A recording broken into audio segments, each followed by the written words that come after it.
You better hold on tight, spider monkey. Where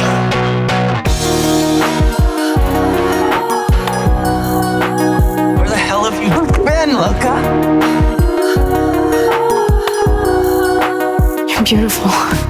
This is the skin of a killer bell. You nicknamed my daughter after the Loch Ness Monster? Woman knows her trout. Welcome back. My name is Kit. Mandy. And I'm Steve. And this is Streaming Twilight. This is our podcast of a killer series, starting, of course, with the first movie. We're very excited to do this. As if you could outrun us. Girl knows her trout. Yeah. An inspired quote choice, Andy. Thanks, man. You know? That was, Andy made that amazing music. So hats off to you, man, because that's legit. Not taking my hat off. I'm not even a Twilight fan that much, but Twihard? I'm not even a Twihard. But you sent us that first draft of the music you made. I'm like, this is like exactly the kind of music I listen to. So I like put it on a loop. I just want to listen to it a little bit. So I just listen to your drafts on repeat sometimes while I was working. Hell in the yeah, weeks man. leading up I could to make this. a longer version for you. Oh, please do. Something to bop along to. Yeah. That's, I think, something people that aren't in the know don't know, which makes sense, is that the soundtrack goes ridiculously hard of Twilight. It's good. The score is incredible, but the soundtrack's incredible too. There you go. Steve has only ever seen this first movie. Andy and I are Twihards, as you would say. Do they still say that? I don't Is that a slur? I don't know. We love Twilight. Yeah, we do. Andy's newer to the club, Yeah. but he finally came in. Yeah, my wife is a huge fan, so Yeah. she had to, convert me or divorce me. It's like, well, you was like you tolerated, and then you tried to sympathize, and then you tried to empathize, and then you're like, you know what? Yeah, and I'm in. after like the 400th time watching it to go to sleep, at some point, I can't sleep. It's 2 a.m. I roll over, had too much Taco Bell, and Jacob's trying to swoop in on Edward's girl, and I'm like, hold up. And I just lay there and I watch it. I can't sleep unless Edward Cullen's at the foot of my bed watching me rest. It's so funny. All right, that's my sleep paralysis demon. When he cuts to him just full on standing there, and it's really bright. Hey, what up? And she turns on the light that like she clearly saw him, and then she's like, oh, I'm so silly. And I'm like, no, there was a dude there. He was there. And that's fucked up. So throughout this series, this is how this is going to go. If you've never listened to our show before, I always say this, but weird place to hop in, but great place to hop in too. Perfect place. I'm going to try and succeed. I'm calling it now to read the companion novel each week along with the book or along with the movie. So I finished reading Stephanie Meyer's Twilight yesterday, reading it for the first time. So I can add some extra context maybe because I think it's, holding the apple. Yeah, that's what I was. I think it's really interesting to from an adaptation standpoint, but also I kind of want to get in the mindset of the fandom for the first time ever, right? But we're going to talk about our history with this film a little bit and then go through the play-by-play and add some book context throughout. It's going to be really, really fun. We did cover this movie once before. We did 4 years ago. Yeah. Wow. But not in our the way we do things now. No, so I listened to our original episode yesterday while I was doing chores, just to because I was interested to see where we were all at 4 years ago. It totally blew my mind that we recorded that episode 4 years ago. It just feels like yesterday. You know what I mean? Yeah. And it was really, really funny. It was a Patreon only episode. You can still find it on our Patreon if you're looking, if you want to look for that, patreon.com/streamingthings. But it was very interesting because as we were going through our overall thoughts, I said it a couple times. I think Andy said it once or twice. I don't know if you did, Kit, but we would be like, the baseball scene's really great. I have more thoughts, but we'll get into that during the recap. And then we just never did a recap. We just did a whole ass episode of just overall thoughts and ha-has. And then at around a little over an hour, we're like, well, that's it. I think we've said everything we need to say. We probably had to go do a Stranger Things or something, you know? Yeah, it was, I think, the month before season 4 came out. Also interesting that at the end of the episode, we were like, our next poll is the Nicolas Cage poll. I don't know, I just thought that was funny. Oh yeah, that was a thing. We used to do different things, Yeah. And sometimes we would say things that didn't come to fruition. Right. We're not like that anymore. We followed never. through on our promises. Yeah. We are a little confused on the main feed, not why we're doing Twilight. Twilight was the plan, goddammit. But we got Rings of Power coming up, but the drop for that is Insidious. It's awful. Multiple episodes at a time for merely 3 weeks. And then right in the middle of that is season 4 of Yellow Jackets. Yeah. Arguably a property that's even more seminal to this show. As we're wrapping up Hunger Games. Yeah. So things are looking weird, depressing here for our immediate plans, because we do want to do the Hunger Games franchise. I mean, that's something I really, really want to do. I saw a patron being, not even being a smartass, probably just like being totally fair and calling it. But it was like them talking about what to do, because they try to keep up with us and watch whatever we're going to be covering and all that stuff. And one of them said, well, I doubt they're going to cover the new Hunger Games movie, so don't worry about that. We're just going to do like the one that's coming out, right? And I laughed because I was like, well, of course we are. That's the whole point. And then I realized we never did Brand New Day, and that's why they're saying that. Yeah. And or Mission Impossible. No. I have people bring up Mission Impossible all the time. I just thought that was funny. Hopefully we do cover the newest one as it comes out in theaters. I still want to talk about Brand New Day. I think there's a lot to talk about with that movie. No, I think we definitely will. It's just a matter of like when we're the schedule's free, when all of us can see it. But you guys have both seen it, right? Well, I didn't want to out you. Yeah, I haven't seen it. That's cool. It's your fault. I'll see it at some point. It looks cool. Yeah, it only made $2.5 billion. Why would you see it? Yeah, they don't need an extra $8 from me. Why would you go see it? Literally the only person on the planet who hasn't seen it. It's cool, I'm a trendsetter. You are. But we've all seen Twilight. And if you're here to listen to us talk about Twilight, and we're going to get into it. I want to hear from Steve, because I know Andy loves it. I know his journey with it. We just talked about it, right? You kind of did your history with it.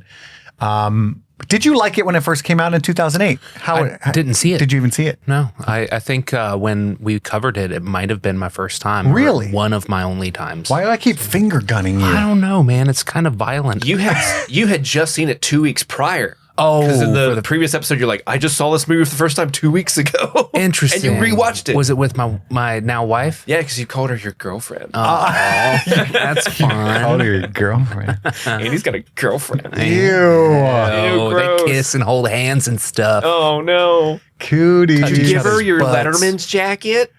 I pinned her. You know what I'm saying?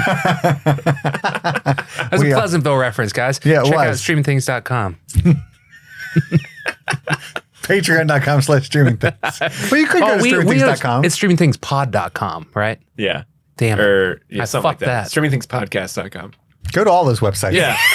See what you enjoy. Go to Pornhub. Keep shooting we're your on there. shot. You're going to get there eventually. You're gonna straight gold See sooner or what later. streamingthings.com is. But Steve, what about you? What's up with Twilight with Steve? How do those two things intersect? What's the Venn diagram like?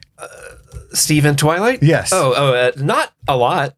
Honestly, not enough puppets. I didn't. Could you imagine? Yeah. Could you imagine? Oh my gosh! But no, I've only seen this movie skin once. Of a killer, Bella. I've only seen this movie once, and it was for the podcast 4 years ago. And I think even on that review, I said, like, am I going to go and seek out the others? Probably not. And I never did. Never did. I never did. I just had no interest in continuing this story. So, with that said, leading into this coverage, I honestly was a little excited to get back into this world. Not necessarily to watch the movies, but I wanted to experience the movies with you guys because I know you guys are such fans. And I knew at least for this first movie, I could enjoy myself watching it. Sure. And yeah, just have fun watching it because this movie is, to me, maybe the most unintentionally hilarious movie ever made. Like, I'm having a ball watching it. I don't think for the reasons the filmmakers are intending, but I'm having a great time. The baseball scene, Kit, is amazing. A, because just look at it. B, you've got great, fun actors having fun doing their thing. There's some cool indie filmmaking going on where to make the 3 bad guy vampires look otherworldly and ethereal, they have them on like a airport conveyor belt, so that it looks like even though they're walking, they're just like walking real fast. They look like when Captain America is running along the highway in is that Civil War? It's that, and that's kind of cool. That's fun filmmaking. But then it also has really bad editing where like Laurent will throw the ball at Carlisle, like, but then when it cuts to Carlisle, it's like, he threw the ball at like 900 miles an hour at him, but like that's not how he threw it. It's like that type of shit is so funny to me. Have you ever seen the different pitchers though in the MLB and how they're like, some of them like they'll go all the way perpendicular to the ground. Their elbow will come out at the weirdest angle and sling. Like people throw weird to get fast. No, but maybe Laurent's one of those. No, I'm saying you can tell when he throws the ball, they don't put any special effect on the ball as it's leaving frame, but when it is coming back into frame, it's got a speed ramp on it. Well, maybe he threw like a knuckleball where it takes a few feet to get going. Ooh, it's magic, Steve. You're right. You got me there. It is magic. Obviously, this movie is low budget, but that's some of the best parts of the movie for me. Like, I know when I first watched this movie, I was like laughing in like a, haha, that's stupid kind of way. And it is stupid. But now on this most recent rewatch, I was laughing in a, oh my gosh, this is charming. Like it reminded me of my love for puppets or old 80s special effects that don't necessarily look realistic, but like, damn it, they did it. And it has a charm to it. Like old Doctor Who episodes, Daleks look like little trash bins, but that's part of their charm. You know what I mean? Mm-hmm. And when he picks up Bella and he's like, hang on, Spider Monkey, and does his the Flash run up the mountain, it looks so goofy, but that's part of the charm, at least for me. Like this most recent rewatch, I found myself being a little captivated by that low budgetness of it. And even like their performances are so earnest and sincere to the point where they're ridiculous and sometimes off-putting, if I'm being honest. Like the whole relationship of Bella and Edward to me at points is off-putting. Like there is no denying that Bobby Patz and Kay Stu have electric chemistry. There's no denying that. But sometimes in certain scenes, either in the script or in the direction, they're told to do something and it makes a scene go from like, wow, I'm feeling the energy to, oh, okay, or that was a weird reaction. Like there's a scene when like we made fun of the fan bit a lot in our first coverage where she walks to the fan and he smells her for the first time. It's iconic. Where it's like, oh, you smell like shit. Oh, you're stank. Oh, stank ass bitch. Don't make her sit next to me. Oh, he's making her sit next to me. God damn it. But there's another scene when their relationship is like, they're going to go steady, I guess. And he arrives at her house to pick her up from school. And she looks out the window, sees him sitting out there by his car, and it cuts back to a shot of Bella, and she does this like, oh, like weird, like I just came, just looking out the window, and it's so fucking funny. Like it's choices like that where I'm like, I wouldn't have done that, but it's hilarious, and I'm kind of here for it. You know what I mean? But anyway, well, in the recap, we'll get into some more of the problematic stuff. But it's also super interesting that the villain plot isn't introduced until an hour and 10 minutes into the movie, really. Well, it's hinted at with people are dying around town. But there's no stakes to the core characters at all. Yeah. And like literally there's only 40 minutes left in the movie when it's like, oh, here comes James. We got Laurent, Victoria, and James. But I honestly had a really good time with this movie. I'm a little worried about watching the sequels because I know this movie's directed by Catherine Hardwicke. Sure. Who's very much an indie filmmaker, very much didn't have a budget making this movie. You can tell they're making indie choices with this, which led to some of the charm I've watched this time around. I'm worried that if I watch a sequel that maybe has a bigger budget and maybe a more like, I'm not going to say a competent director, but a director that's more conventional for like bigger budgeted movies like this, I'm worried it'll lose the charm and just be the bland, I don't know, like just be bland and not as enjoyable for me. That's what I'm worried about. But this movie in particular, I had a lot more fun watching it this time around than I did 4 years ago. I'm so glad. Yeah. Well, what are your thoughts about them bringing in the American Pie director, Steve? Because that's what they did. Oh, did they? It's very similar. Oh, okay. I don't think you'll like the subsequent movies anywhere near as much as this one. I don't. Typically, but I'm excited to revisit them. Strangely enough, I've seen the first one maybe 10, 15, maybe 20 times. My wife watches it a lot, but I mean like, it's kind of on in the background a lot. But me sitting down watching it from front to back 15, 20 times, I'm not sure. I watched it a lot when it came out. I was on a lot of drugs back then. I'd say it all the time. And this is one of those movies. I'd always been into Kristen Stewart. We're around the same age. I'd seen her in Panic Room and I saw her in Into the Wild. And I was like, oh, this, I always like when she pops up. And so I thought this was interesting. I didn't even know he was Cedric Diggory until like years later. So I wasn't making that connection with him. Yeah, she was like the biggest star heading into this movie when it was made. Yeah, at the time. and it was, I was intrigued, and I've always been a vampire guy. I'm a slut for vampires, full on, right? Like I watched Interview with a Vampire 1,000 times when I was a kid, read the Anne Rice novels, didn't have an HBO subscription, so I didn't watch True Blood until later, but I would have, damn it. It's okay. I even watched Queen of the Damned, the Aaliyah one. Oh. You know what I mean? Anything with vampires. I like that movie. I watched the shit out of Blade over and over and over and over. Motherfucker's always trying to ice skate uphill. You know what I mean? Anything with vampires, I'm in. So I'm watching this like, hey, this is kind of bottom of the barrel vampire stuff, but hey, but it wasn't. At some point in my life, I realized, like, you know how you're in high school and everybody's like, oh, I love Nirvana. I love Jane's Addiction, Butthole Surfers, Mudhoney, blah, blah, blah, blah, right? What do you think about Creed? Definitely not Creed. But you're in your house with arms wide open. Like, fuck yeah, this slaps. I hate myself for this. Until you get older, and you're like, I don't hate myself. It slaps because it slaps, and it is what it is, right? Yeah. And you grow up. And I realized I didn't like Twilight ironically. I didn't like Twilight because I like vampires and I'm taking what I can get. I didn't like Twilight because I'm on a ridiculous amount of Valium and weed and fentanyl. Maybe a little. No. It was irrelevant. It was like your personal heroin. I like Twilight because it's good, right? This movie is extremely flawed, yet endlessly rewatchable. And so I'd like to take you on like a mental gymnastics journey here, because this is this way of explaining it hit me on this time. The credits were rolling. I was listening to the Linkin Park song last night as I was watching this.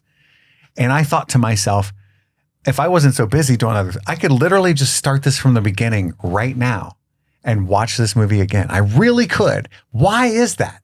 You know what I mean? Mm-hmm. And I think that you have to just be honest with yourself at a certain point. The key to liking a movie like this, that's like really enjoyable, but it seems extremely flawed. I think the key is to ask yourself, what if all of the quote unquote flaws were intentional? And watching with that mindset, what reasons for those could you come up with, right? Mm-hmm. So you call some of the awkward dialogue and editing choices intentional camp, right? And then you lean into, and Catherine Hardwicke as a director is really inspired, as you pointed out. It's not like a low budget movie technically, right? It's $37 million. And it's not like an indie film technically, because this is like a huge best-selling book franchise, right? But if you look at it from a different angle, that is a pretty low budget for the kind of movie they're trying to do. Especially with like action at the end and stuff like that, and like supernatural beings and elements. And at the same time, it's a huge best-selling franchise, but because of patriarchy and misogyny, it's a best-selling like teen girl franchise, right? And so this is like a quote-unquote risk for studios at the time. So they're not really sure how this is going to go. So they hire Catherine Hardwicke, who, as you pointed out, is famous for these really neat, weird indie movies. Lords of Dogtown, 13. Yeah. But like the perfect kind of teen girl sensibility though, right? And it's got this indie edge to it, and it's got so many cool, like you talked about some of the strange editing choices, and I'm not an editor, so I either just like pretend I like something or pretend I hate something, basically, and like find random reasons in my head. But I think this is fucking fascinating. Like when Laurent James and Victoria show up on the baseball field and she films them from that Dutched angle. Oh, yeah, that's a cool angle. There's no fucking reason to do that, but it's so cool. It looks cool.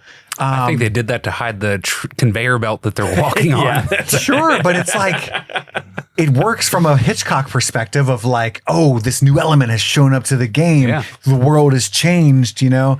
And that whole baseball sequence, the way that it's filmed is incredible. I honestly think, my monkey man, unironically, that the Muse baseball sequence is one of the best cinematic sequences we've got in the 21st century. Like truly, it's up there with anything you can mention. I'd be like, yep, up there with that.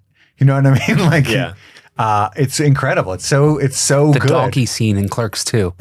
Yes. Up there. It's up there with that. Dang, dude. Either or could be the best, you know?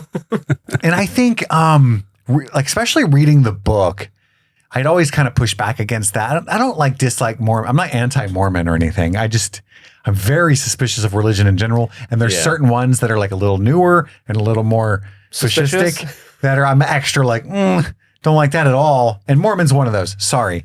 And it's the same reason I have never read Brandon Sanderson, even though multiple people have said, dude, the Mormon really doesn't leak in there at all, you know? And he's like a really like pro LGBTQ Mormon guy. Like, he's pretty chill when it comes to his beliefs. And I'm like, oh, that makes me feel better. I do intend to check out Mistborn and stuff soon. But that's the reason I never read Stephanie Meyer. But reading the book, it's like all of the quote unquote really silly things are just like 14, 15-year-old girl viewpoints of the world that are very valid and very, just as much as when you watch a movie like Stand By Me or even fucking Harry Potter or anything that's from like 14-year-old boy standpoint, we're so readily able to be like, yeah, but of course he fell in love with her immediately. He's like, he's a kid and he's got the crush and you know what I mean? Like if you just do that to this movie, like the way you would for a dude, it works perfectly. You know what I mean?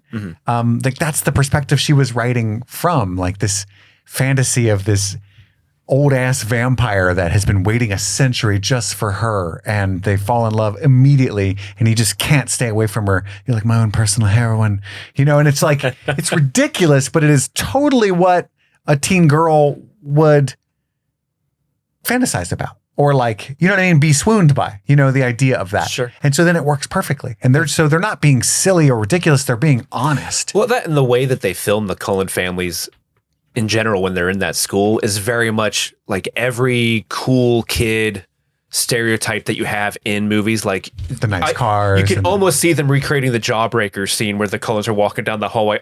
You're cool. You're cool. That song would have been great in this movie, honestly. This movie does a great job of asking, like, what if Keith Richards showed up at a middle school and fell in love with a girl, Sure. It's a little bit of an awkward age gap, the 100 years. What do they talk about? A lot. Do you have any games on your phone? He's like really knowledgeable. He doesn't even sleep, so he knows everything about everything. Duplessis. I think that you just have to like make the mental choice of he stopped aging emotionally at when he was bit as well. You know what I mean? That's the only way to make it not feel as icky as it otherwise does. Isn't he a little old for you, Bella? Yeah. That and We're both juniors. I just turned 39. I would never be the type of person who's like running around the woods like, oh, this is gonna kill her. Like, I just don't have that emotionality in me. I'm too old and jaded. So yeah, he never grew past 17. How long have you been 17? That line's not in the book. So that's a brilliant movie invention. I thought that was a good cool. invention. The book's very different in certain ways. It's fascinating to me that you said the like the James kind of showing up randomly for that third act conflict is, but in the book, it's way more so a random conflict thing. Like the book's almost over. They do zero setup for that. Like the whole, how they cut to them randomly murdering people. The Waylon character that's like Charlie's friend. None of that's in the book. So like when they show up on the baseball field in the book, they are well and truly just out of nowhere the first time you're hearing of other vampires. And the conflict is in fact just, will Edward talk to me? You know what I mean? Like, why does he hate me? Like, that's the conflict. And from a teen girl's perspective, that is all that matters, is like, this guy hates me. What's going on? And to kind of reiterate what I don't think I communicated well at all. It is funny that they show up so late in the movie. But if I'm being honest, I prefer it that way because you don't even care. The more enjoyable part of the story is them forging their relationship. And then when it becomes like, I gotta hide you, Bella, it's like, yeah, I'm into it, but like, this isn't why I'm here. Yeah. So it's kind of a mercy that they like introduce it late and then get it over with. Yeah. It's so interesting to me that you don't like the other movies as much as this one. I don't think I do. That's what I don't know if not to piggyback Steve's walking it back thing, but like, I I don't know if I explained it well. I only seen the second, third, and fourth one like twice, maybe. Right? For some reason, I've watched the first one 100 times, and I saw Breaking Dawn Part 2 a million times because I worked at a movie theater when those came out. Right? So, and I really like Breaking Dawn Part 2 because I think they do a really funny, interesting choice, deviating from the novel. That's kind of legendary. I can't wait for Steve to experience it. But the ending is something to chat about too. do you have like a I think favorite? that they like do a incredible job for what this is of expanding the universe, where it's not just I stumbled into vampires.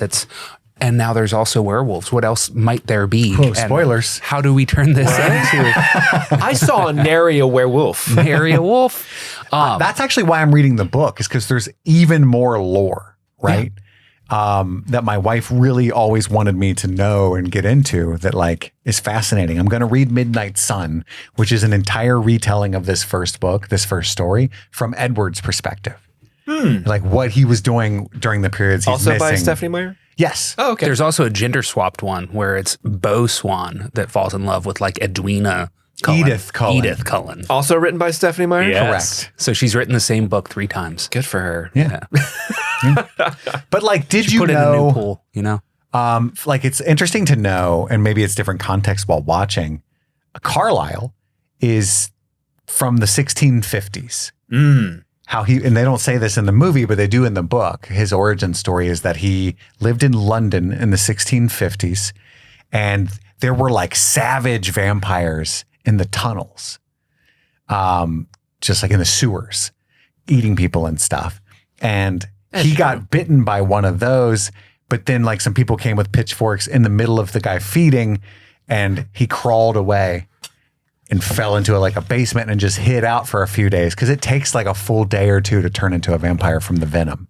The movie doesn't do a good example of showing how you turn either. Yeah. They have actual venom like a snake, Yeah. and it's incredibly painful.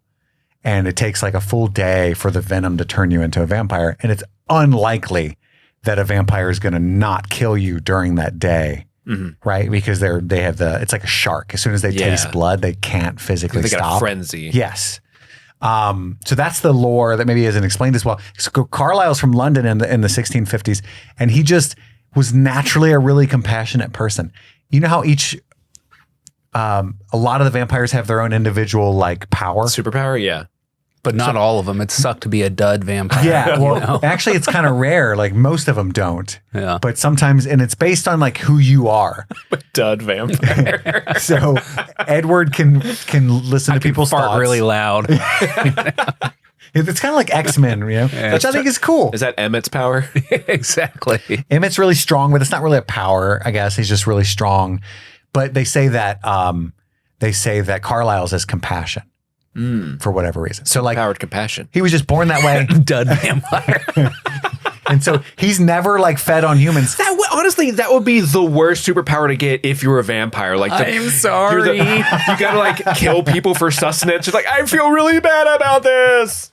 So Tell me about your mom. it is, though. It's crazy if you think about it, because I don't know if you know this, new vampires, they're called newborns, are actually stronger Oh, and they're crazier. So they're really hard to control. because they don't know how to regulate their power. Yeah, they're just like legitimate monsters when they're first termed. Like, It's a fun plot point in my favorite movie, which is the third one, Eclipse. Yeah. And so that's how all the ones in London were. So he just immediately, organically realized he could feed off animals and like was able to control himself as a newborn, which is fascinating for who Carlisle is, right? And then he ended up traveling to Italy and meeting Met the Italians. He did, and that's actually a hugely important thing. Aro and Caius, that gang, these guys have been alive for millennia. They're more civilized than what he was used to in London. They're like, oh, hello, have some wine, it's blood, or whatever. It's a very good vintage. And he learned from them, but also they kept being like, why don't you eat humans? That's ridiculous. And so he left them. And so anyway, he's been alone for 200 years. And think about this, Steve. He controls himself so well that he's a fucking doctor. He's around blood constantly. All the time. Even the controlled vampires like Alice and them, when they see blood, they're like, Carlisle? Give it like, to me. It's a thing. Yeah. So like the fact that he just works as a doctor is crazy. It's really important to like see it that way. He's a real one. And then he treats Edward in this hospital in 1915. He's got Spanish flu, and he decides maybe I'll make a buddy, and this is okay because he's dying anyway, and he has no parents or anything. And he makes Edward first, and then eventually he makes Esme. And you know Esme's backstory? They don't say it in the movie. Yeah, Esme was one of the more intriguing. Esme and Alice were the two of the other people other than Carlisle that I was like, those people seem interesting. I want to know more about them. Well, so far where I'm at in the book, Alice has no memory of who she was as a human. So I don't know how she was turned. It's because she has the visions. It could be of the future. It's like she's like the Helena of the group. Yeah. So Esme had an infant daughter that died, Aw. and she killed herself. Aw. Esme jumped off a cliff and killed herself, but she was still like barely alive when Carlisle found her, and he turned her. So like that's why she's motherly and stuff. You know what I mean? Like she's happy to have this family, and it's really dark that the movie never goes into that. Age gap awkwardness aside, Edward has had no one romantically for over a century, and he lives with Emmett and Rosalie, who have each other, and Alice and Jasper, who have each other, and Carlisle and Esme, who have each other, right? And so that's why they tolerate, oh, I'm going to date this human. And they're like, oh, good, buddy. Oh, yeah.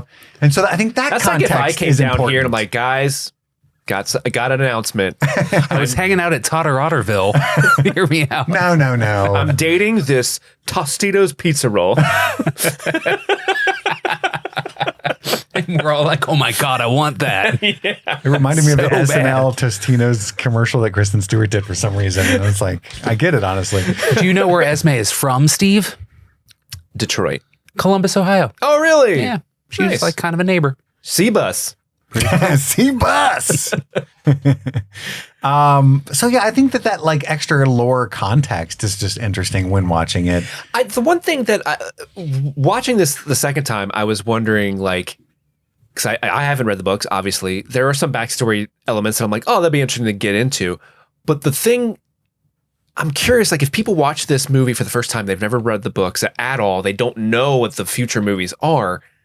Is it weird that Jacob's there so much? Like, I feel like if I had seen this for the first time and didn't know where the story was going, I would have walked out like, what was with that Jacob kid? What was his deal? Yeah, I do wonder. That's like an interesting question if I'm understanding what you mean. Like, do you think they set up well kind of why these Quileute characters are so integral and like this enmity that they have? Is like, if you didn't know there were going to be vampires at all, are you going to leave the theater knowing that that's what they're setting up? I'm just curious. Werewolves? What'd I say? Vampires. Oh, do you know if they are going to set up vampires in this movie, guys? No, I don't think it's super. Oh my God. I don't know if I picked That's that what up. was happening. I don't think the wolves are super clear unless you have the cultural context, because, they say we're descended by wolves, from wolves, and it's just all kind of there. But like, okay. The Cullens don't come here. I fucking love that dude flying in out of nowhere. Just The best part of that scene is, you caught that, huh? Yeah, that's so funny. You mean the thing he said directly to to me? to the camera. Yes, I caught that. Oh, you caught that, did you? It's honestly, that line is in the books, and it's much more. There's a reason for why he says that. It is much Dude's more being more coy. Yeah, it is more subtle, and it is something she caught. And in the movie, they just shot it like something the guy says to her, and so it's way different. Like, So yeah, funny. of course I did. What do you think? I don't know. I don't know. I don't know the answer to your question. It's funny you say that because I haven't gotten that far in the books, but apparently they're not werewolves.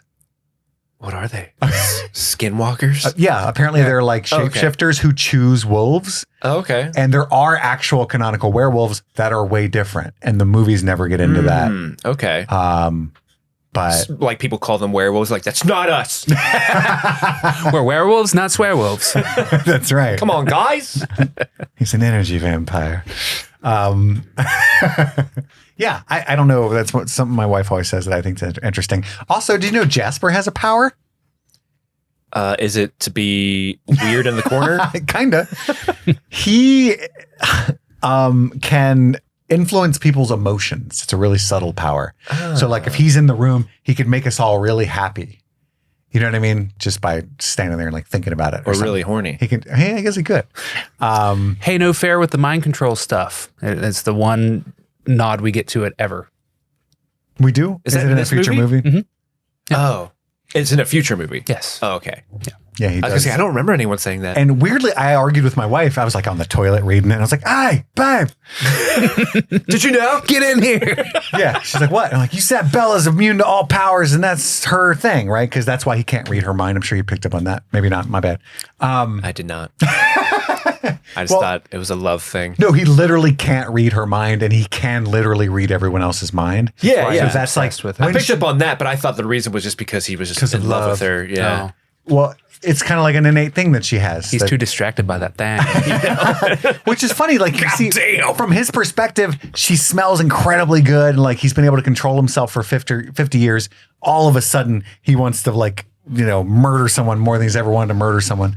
And he can't read her thoughts, which is the first time that's ever happened. And that's why he's sitting there in chemistry like, the fuck? And it looks really funny to us how it's shot. She's so stinky and mysterious. But yeah, Jasper's able to control her emotions, and she feels that he's doing that. Like, oh, all of a sudden I'm calmer. That motherfucker. So I was like, why is she able to? He's able to do that, and she's supposed to not be able to be hit by anybody's powers. That's a good point. That's a fail, plot hole. And my wife's like, I laugh, but it's just because she has deep knowledge and I don't. She's like, well, it's like a mental power block. That's more of or a physical power block. That's more of like a mental power thing, because there's other like obscure amorphous mental powers that do work on her. It ain't that kind of movie, kid. No. We're getting into the deep lore. But anyway, I've already rambled too much. I was just excited to tell Steve all the lore stuff he couldn't possibly know that kind of does change how you watch the movie, Yeah, I love it. Peter Fasinelli, Carlisle is incredible and Yeah, a he's snack. Ashley Greene as Alice is so good. She does a great job of being like all sprightly and awesome. Jackson Rathbone. Jackson Rathbone. It's just the coolest name. It's the coolest name. He's in the really bad The Last Airbender movie that M. Night directed. Yeah. I because we've been on a Last Airbender kick, and I'm like, we're not watching Did this you live watch action. No, I refuse to watch that movie. It's really bad. But I just brought up the IMDb. Oh my god, so bad. I brought up the IMDb, and he was front and center. I'm like, hey, that's the guy. He plays Sokka. Yeah. He plays the white Sokka. He's white Sokka. Of course, Anna Kendrick pops up, but Billy Burke's probably my favorite cat. Like, He's great. I love Charlie He's so good. He's great. and what he does with that character. Bring him in. Yeah. Shotgun. I love like, that. he's- You told mom, and he just gives her of course I fucking told your mom. But I probably shouldn't just have. the shrug that he gives her. Yeah. In a movie full of some like ridiculous choices, he's the most grounded character, and the laughs that you get in this movie are like some of the most like honest, earnest laughs. Like, oh, they intended for me to laugh in this scene. It's because of him, because he's Absolutely. genuinely funny. Yeah. And like he's great. I love him so much. Billy Burke, shout to you, bud. We're approaching 40 minutes on this, give or take. Are we going to do a deep dive, or Yes, we're gonna should do a history deep repeat dive. itself? This is our podcast of a killer series. Did Andy even give his overall thoughts? My overall thoughts we kind of covered already. Of course, I'm a fan, but my wife and I watch the shit out of this to go to sleep all the time, and she is a super fan as well, much like your wife. So I can sit there and be like, "Well, tell me about the mental powers versus the physical powers," and she knows all that shit, and it's awesome. It's super fun. So yeah, these movies are kick ass. I'm a frustrating person though, because it's like, well, no, don't spoil that for me. And this is like for 10 years, Yeah. What they're for spoiled books you're never going to read. But joke's on her, I am now reading them. And I was right to do that. You know How what I happy mean? is she that you're reading them? Oh, but not fast enough. Oh. She's mad I wanted to get through Midnight Sun before this recording because I wanted to have the extra Edward perspective. But then we'd be even later on time had I finished that. So I do think a big part of my enjoyment of these is how harmless they are, and it's very easy to put on and ignore. And like I'm aware of the fact that they're not the best movies in the world, but they're just fun. You know what I mean? And that's all I need it. All I need them to be. So yeah, it's a really good time. That's all you need. endlessly watchable. Let's get into it though. Twilight from 2009, right after a break to hear from one of our sponsors. If you're enjoying what you're hearing and want even more from the world of streaming things, head over to patreon.com/streamingthings and support the show. Patrons get a ton of bonus content, including ad-free episodes, exclusive bonus episodes, monthly polls that help decide what we cover next, access to our Discord community, live hangouts, and a whole lot more. We have covered a whole bevy of movies and dived into shows like Game of Thrones, and right now we're exclusively covering Breaking Bad and Firefly on Patreon only. So if you want more streaming things and want to help support the pod directly, join the stream fiends today at patreon.com/streamingthings. And we're back. And of course, we get this opening voiceover. It's an interesting structural decision, right? Because it's Bella talking about her death, her dying, or about death in general, but her dying specifically. Mary Jane Watson. Ooh, boy. And it's kind of like... Somebody told you this tale ended...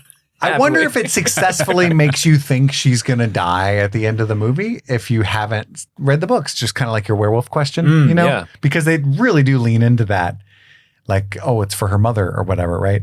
But you see this deer being hunted by Edward throughout this monologue exchange.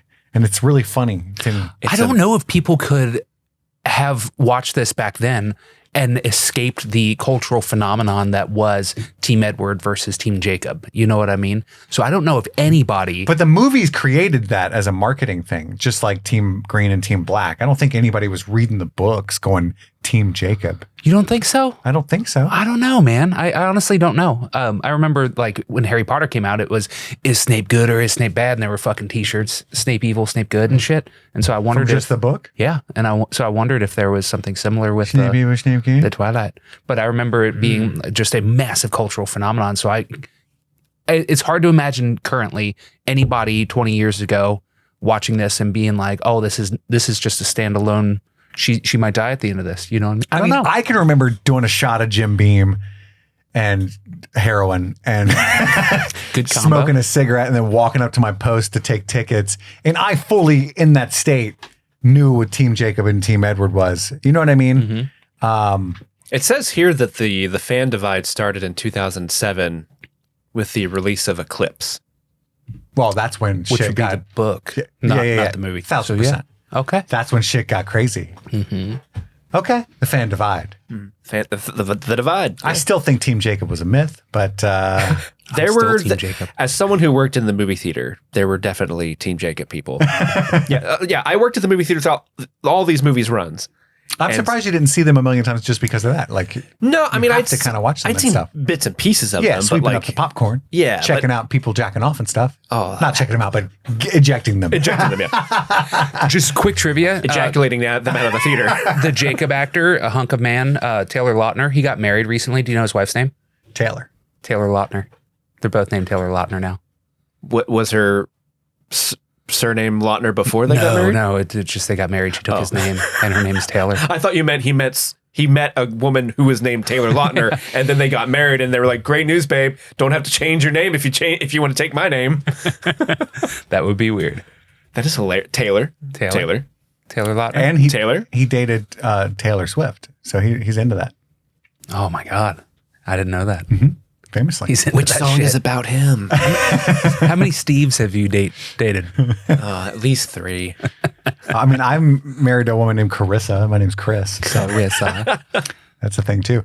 But yeah, and we cut to, she's moving from Forks to Arizona. Charlie picks her up from the airport. She's moving to this small town, 3,120 people. Charlie's the chief of police there. I love the bit where your hair's longer. It's, and it's like, I've cut it since you saw me last. Well, must have grown fast. I love when he pulls up to their house because the wide shot of their house, or his house, there's a driveway on the side and there's like another road to the side, but he pulls up into the biggest mud pile so that they can unload the truck in the mud pile. And in my brain, I'm like, dude, just go right there. It's there's no mud. It's so muddy. She's from Arizona. She doesn't know what this is. Well, she spent her summers here, 2 weeks. Yeah, maybe he was saving room for that, the present, the truck, right? He wanted to show her new truck. Oh, maybe, yeah. And that was in the driveway. Yeah, it's her present. And she's so excited and she can drive a stick, apparently. That's a big deal. Yeah. Especially for a 17-year-old. Yeah. That's huge. You got to double pump the clutch. And I was like, oh, she's cooked. But she just goes, okay. Yeah, so Charlie had Taylor and his dad, Billy. Is that his dad's name? Billy Black, yes. Yes. He had them work up this truck to give to her. Correct. He bought it from them, and Jacob's like a little mechanical genius, and he rebuilt the engine. But that was like Billy's old truck. Yeah. Okay. And, That's a pretty And they're sweet like gift. besties. Yeah. Billy Black and Charlie are besties. Honestly, I want to hang out with Billy Black and Charlie. Oh, they yeah. sound like I know. they sound like a vibe. And that actor passed recently, and R.I.P. because they're wonderful in this movie a and shame. the whole series. Yeah. He was in the Western that we watched, the Hell or High Water. Mm-hmm. Oh, that's right. Gil yeah. Birmingham. He's awesome. So then we cut to, we learn some things. She's only spent 2 weeks there which as a father, that sounded That's sad. rough. Yeah. Like 2 weeks of summer is all she sees him for typically. It's been years since she's even been there. There's one bathroom. I love the awkward silence because they're both like my son's like this, and he would love a dad like Charlie, probably. But he's got me. And I'm like, good morning, Starshine. The Earth says hello. Kind of person. Is that a reference to something? Charlie and the Chocolate Factory. Okay. Please wake me up every morning that way. My daughter loves it. I bet she would. But yeah, Charlie's one of those guys just like, all right, well, and then just kind of walks out, and Bella's like, good, we're done with that. Nobody's offended. Let's all go do our own thing. He doesn't hover. She said she appreciates that about Charlie. Billy and Jacob show up, and she and Jacob used to make mud pies. Which, that's fun. What is a mud pie? Literally just mud, and you're playing around in it okay. and make a little pie. It's like an easy bake oven before those existed. You just played outside. Okay. It was wild times. Yeah. We used to go out there, do whatever. If I had a friend who was like, Steve, you want to play in the mud? Even as a little kid, I would have been like, nope. See ya. I'm playing Goldeneye. Hell, for You sure. never went out and played in the mud? Oh, I played outside all the time. I just didn't like playing in mud. I don't like getting dirty. I went through a phase when I was younger, and it lasted all the way up to when I was like literally 17 in high school. How long have you been 17? A long time. But no, I went through this phase where like if it was raining, I hated being wet. And so like if it was wetness outside, I'm not going outside today. But if it was nice outside, I was always out there. Wet thing. Yeah. I I did have to deal with it when I was like playing soccer because it would rain while you were playing, but I would be miserable. Sure. Yeah. I would hate it. Yeah. Yeah. I'm a shaggy boy. Soggy bottom boy. People mock Bella when she goes to school. Nice truck loser. Not small town looking at all. No. Yeah. This looked like our school, and we had a graduating class as big as their whole town. Usually, if you go to a small school like this, a small town, and you pull up in a truck, you're not going to get kids like, oh, look at the Farmer Fred pulling up Yeah, here. they're going to be like, nice. Oh, hell yeah. You got the flatback 2000? Let me get you. I got some truck nuts for you. How many miles on it? Truck nuts. Some danglers. Let me hook you up, girl. Diesel danglers. Oh, the actual nuts. I thought you were just trying to make up things. You need a "Don't Tread on Me" sticker. I got you. I got 3 of them. I got you. Don't step on snake. That's how I always say. Hell yeah. Yeah, and like the book, they do a decent job of this in the movie, but I don't know if it gets it across. Everyone in this school is immediately obsessed with Bella in the book. I think they got this across in the movie. They did? Oh, yeah. Yeah, it's obnoxious how obsessed they are with Bella. Well, You met my homegirl, Bella. Mike and Eric and Tyler. Yeah, it's a whole thing. Eric introduces himself. Gym class is rough. In the book, it's like a frequent thing that she like hurts people every time she tries to play anything in there. So she's like medically uncoordinated is like part of her character. The whole, aren't you supposed to be super tan? She's like, I guess that's why they kicked me out. And that's like the funniest joke ever to these two. Yeah. Well, it's like, I think textually it reads that they just have a crush and yeah they're laughing.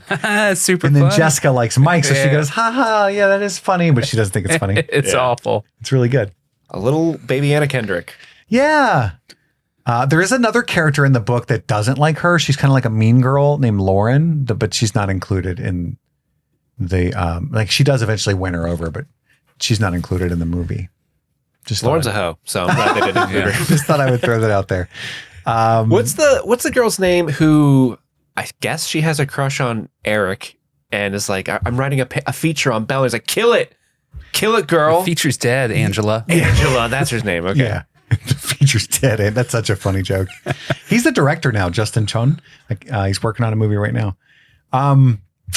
Mike pulls the chair out for her. Eric still likes her too. Tyler straight up assaults her, just comes up and kisses her. Yeah. That's and then crazy. runs away. Yeah, that's crazy. It's feature's dead, Angela. Don't bring it up Someone needs to again. pull Tyler aside and be like, hey, guy, I also you need to retire that move. there's a dick joke that I don't often catch when they're talking about, because she suggests Somebody has a monster cock Yeah. on the swim team. Dude. and then you hear the girls muttering, there's no way, he's so skinny. It wouldn't make sense. Like it's just kind of in the background. And I'm like, whoa. Talking Olympic size. Yeah. And then she sees the Cullens and she's introduced. Oh, that's Edward Cullen. I love the way when it cuts in on him, he smiles because everyone's looking at him and he's like, oh no, you guys are you humans, I could murder you all. It's Bobby Pats. There's also something Everyone's fond of me lobster. There's something interesting about Edward that I don't know if the movies ever tell you. I'm sorry if they eventually do, but I think it's important. Edward spent a long time. Olympic sized? No, he's huge dick for sure. He spent a lot of his past like as Dexter. Oh, he has a dark passenger and he kills for good? Yeah, he left Carlisle and ate humans for years, but only since he can read their minds, he would pick out like murderers and stuff. And so It does come up in the movie. Does it? Yeah. Yeah, he was a Dexter. Oh, fun. Did he have a dark passenger? I don't think so. He is his own dark passenger because he can read minds, you know? That's true. It's happening again. I'm going to fuck my sister. That show went Because in real life, he was dating the girl who plays his sister. The show came back last year and it's so fucking good. And he loved it. It's funny. So good. The writer of this movie, Sure. Melissa Rosenberg, Yeah. is a writer and producer of Dexter. Oh, Interesting. oh shit. Also was the showrunner for Jessica Jones. I didn't know that. Wow. Why are you slinging at me? Because I'm giving you these facts. I think you would He's num these. feeding. You love Jessica Jones. Love that show. Yeah. Kristen Ritter. David Tennant would have crushed. He needs to be in this movie. Is he not a vampire? Is he not an Italian later on with Michael Sheen, his best friend? Sadly, no. Can you imagine if those two were together? He should have been. He should have been on the. You Michael did not Sheen's- paint that this morning. Michael Sheen's being all evil, and then David Tennant comes out and he's like, Crowley. I would have loved it. I would have loved it for sure. Yeah, but then he immediately frowns at Bella when he sees her. Like he's smiling real big. I'm hot shit. Who's that bitch? And it's so funny. Is it literally him walking in like he's reading everyone's thoughts like, oh, he's so hot. Oh, he's so hot. Yeah, yeah. And then Sees her. blank. It's like, ugh. I think so. Gross. I think that's what we're supposed to gather. But we also get like the Cullen, Dr. Cullen is like a foster dad / matchmaker, and everybody's like, oh, that's weird. It is weird. Kind of hot, you know? Well, even Angela's Terrence like, Howard pops I wish up. he would have Hell done yeah, man.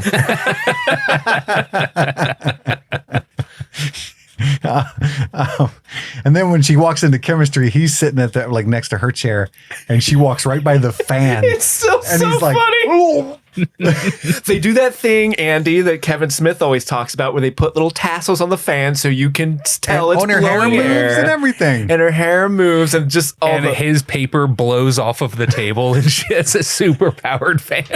The He direct- blasted he got with a the direct stanky, dude. blast. I think whatever direction she gave him was probably not the best in retrospect, but like it's now I just love it because it's so funny. It's very silly. It's hilarious because not only is it his reaction where he like is covering his mouth and nose like, oh, but also when it cuts back to her and K-Stu's doing her classic like, do I smell? Like just Yeah. like it's it's so funny. Which She should have honestly, sniffed her pits or something. I remember being like, She sniffs her pits. Oh, yeah, that's right. I remember being a high schooler being like, oh no, do I stank? Oh, that's the worst fear ever. Oh no. I was a chubby kid, and so I would sweat through my clothes and stuff, and that was like my worst. So honestly, I started hanging out with the goths. It was a practical thing more than anything. Black clothes. Yes. Yeah. It's like I'm going to start listening to this music and coloring on my fingernails so that I don't have to worry about sweating through my clothes. I thought you were going to say that they were already stinky, and so it was like a stinky camouflage. I didn't ever stink. I just was sweaty. Yeah. And like when you had the big sweat stains, that's the play. so not cool, man. But then in that crew, it was also a fashion choice to wear long sleeves under short sleeves, extra protection. all the layers. It was all practical. I get it. Honestly. I get it. But yeah, she catches him in the front office, like straight up trying to switch classes after that. after he's like stinky bitch. Yeah. In my class. I gotta go. and it's I like guess I have to endure it. yeah. And then she goes to the cafe with Charlie. We get the infamous ketchup scene that everybody always makes fun of because she's really silly. It's not how you squeeze a ketchup bottle, you know? Well, people don't give it.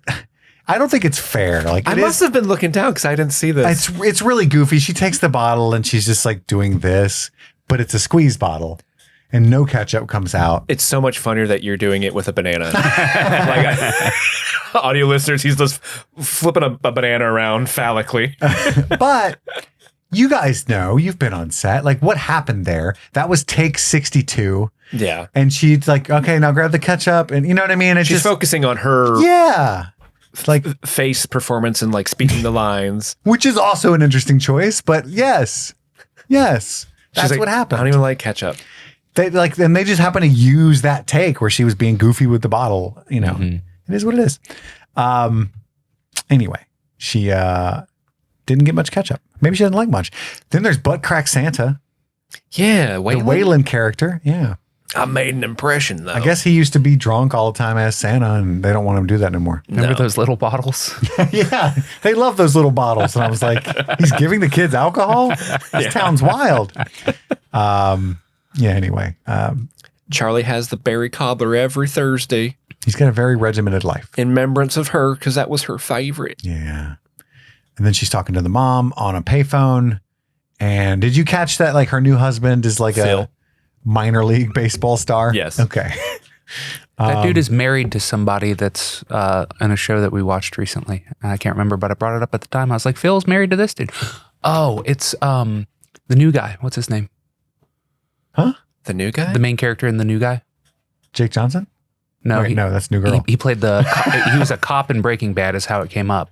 But the dude from The New Guy or Road Trip. I know. or not I Road can't remember his but, name. Oh, you're talking about the Little guy. silly guy. Yeah.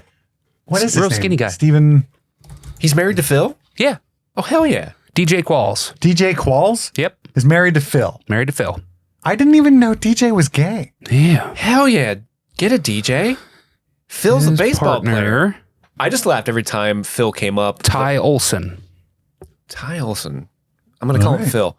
I just love how every time this movie brings up Phil, there has to be a character who's like, oh, Phil's a great guy. Love Phil. It sounds like listening to our Real piece podcast of sometime. work, Yeah. Phil. Whenever our Phil pops up, we're like, oh, great guy. Love Phil. Everybody we know named Phil is just like a solid dude. Yeah, My right? brother-in-law. Yeah, your brother-in-law. Phil, what I'm great saying. guy. Great guy. Great Phil, if guy. you're listening. He's not. None of them are Andy's- that good at Andy's guys Phil, to listen to if the you're show. listening. But in their defense, Andy doesn't listen to the show. Once in a while. Is Sarah going to listen to this? No. No. She's not a real Twilight fan. I don't know. She might. She might. Shout out Sarah. What up? Hey, baby. Let Phil know I love him. Yeah. Send our regards to Phil. I want him to know it was that me. sounded threatening.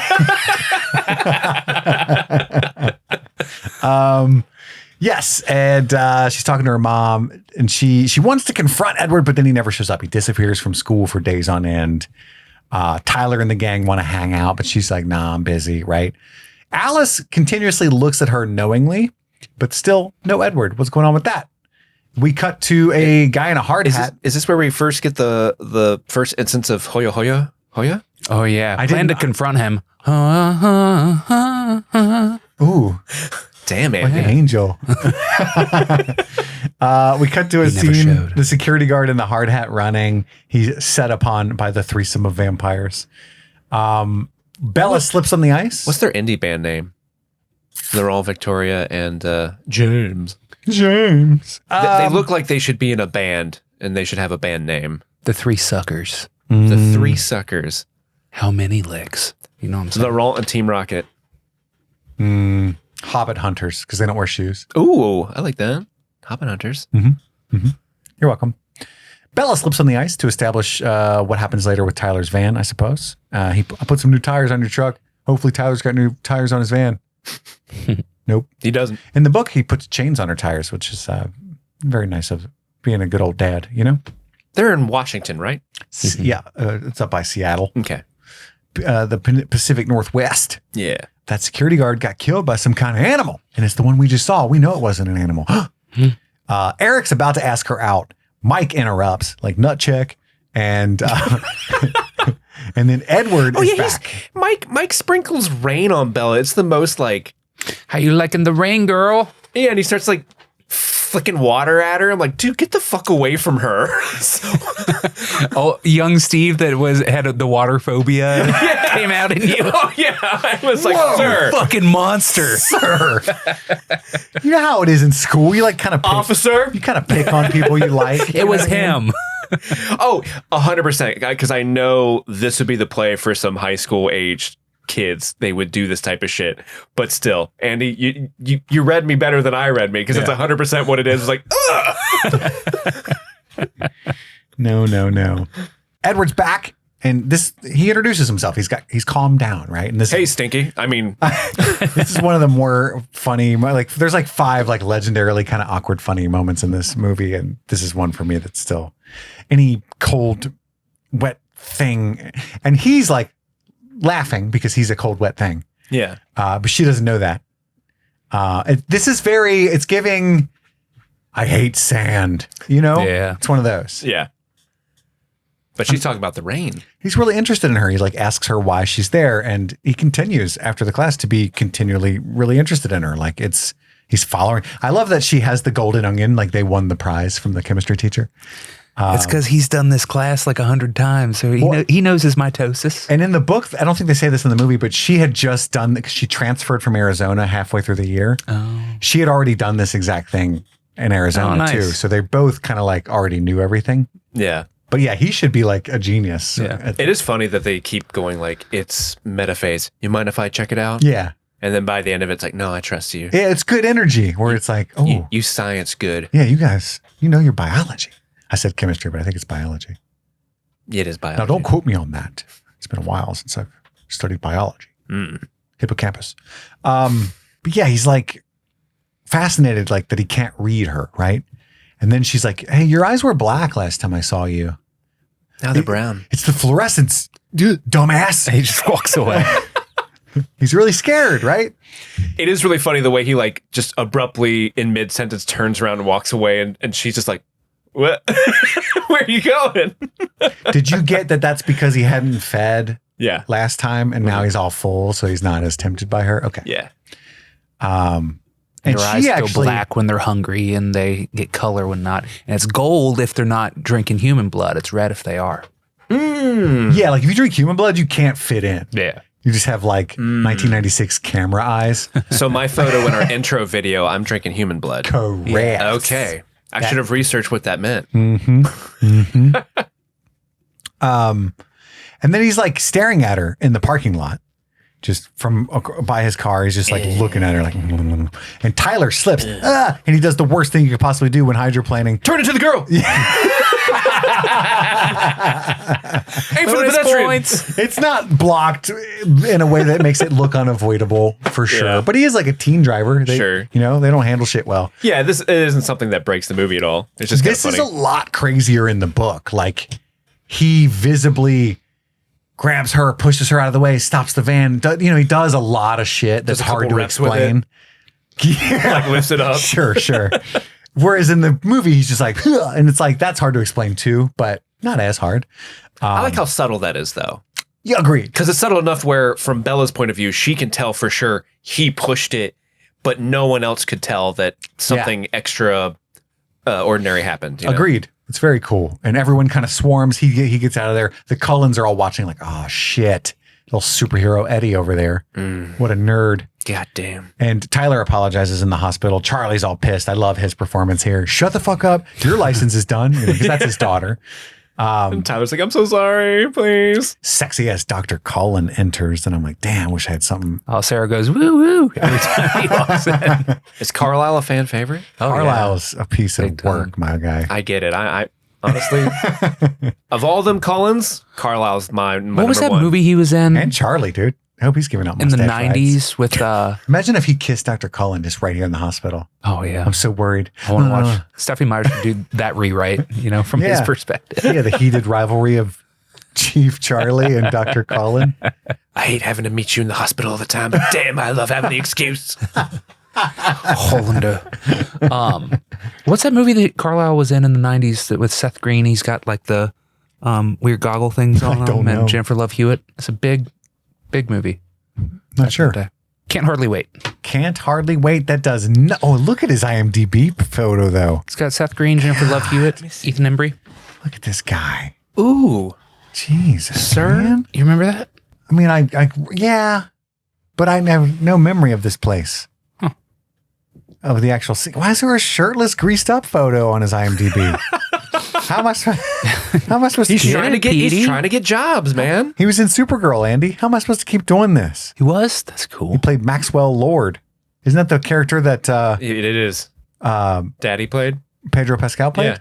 Yeah, Daddy. Interesting. Daddy? That's right.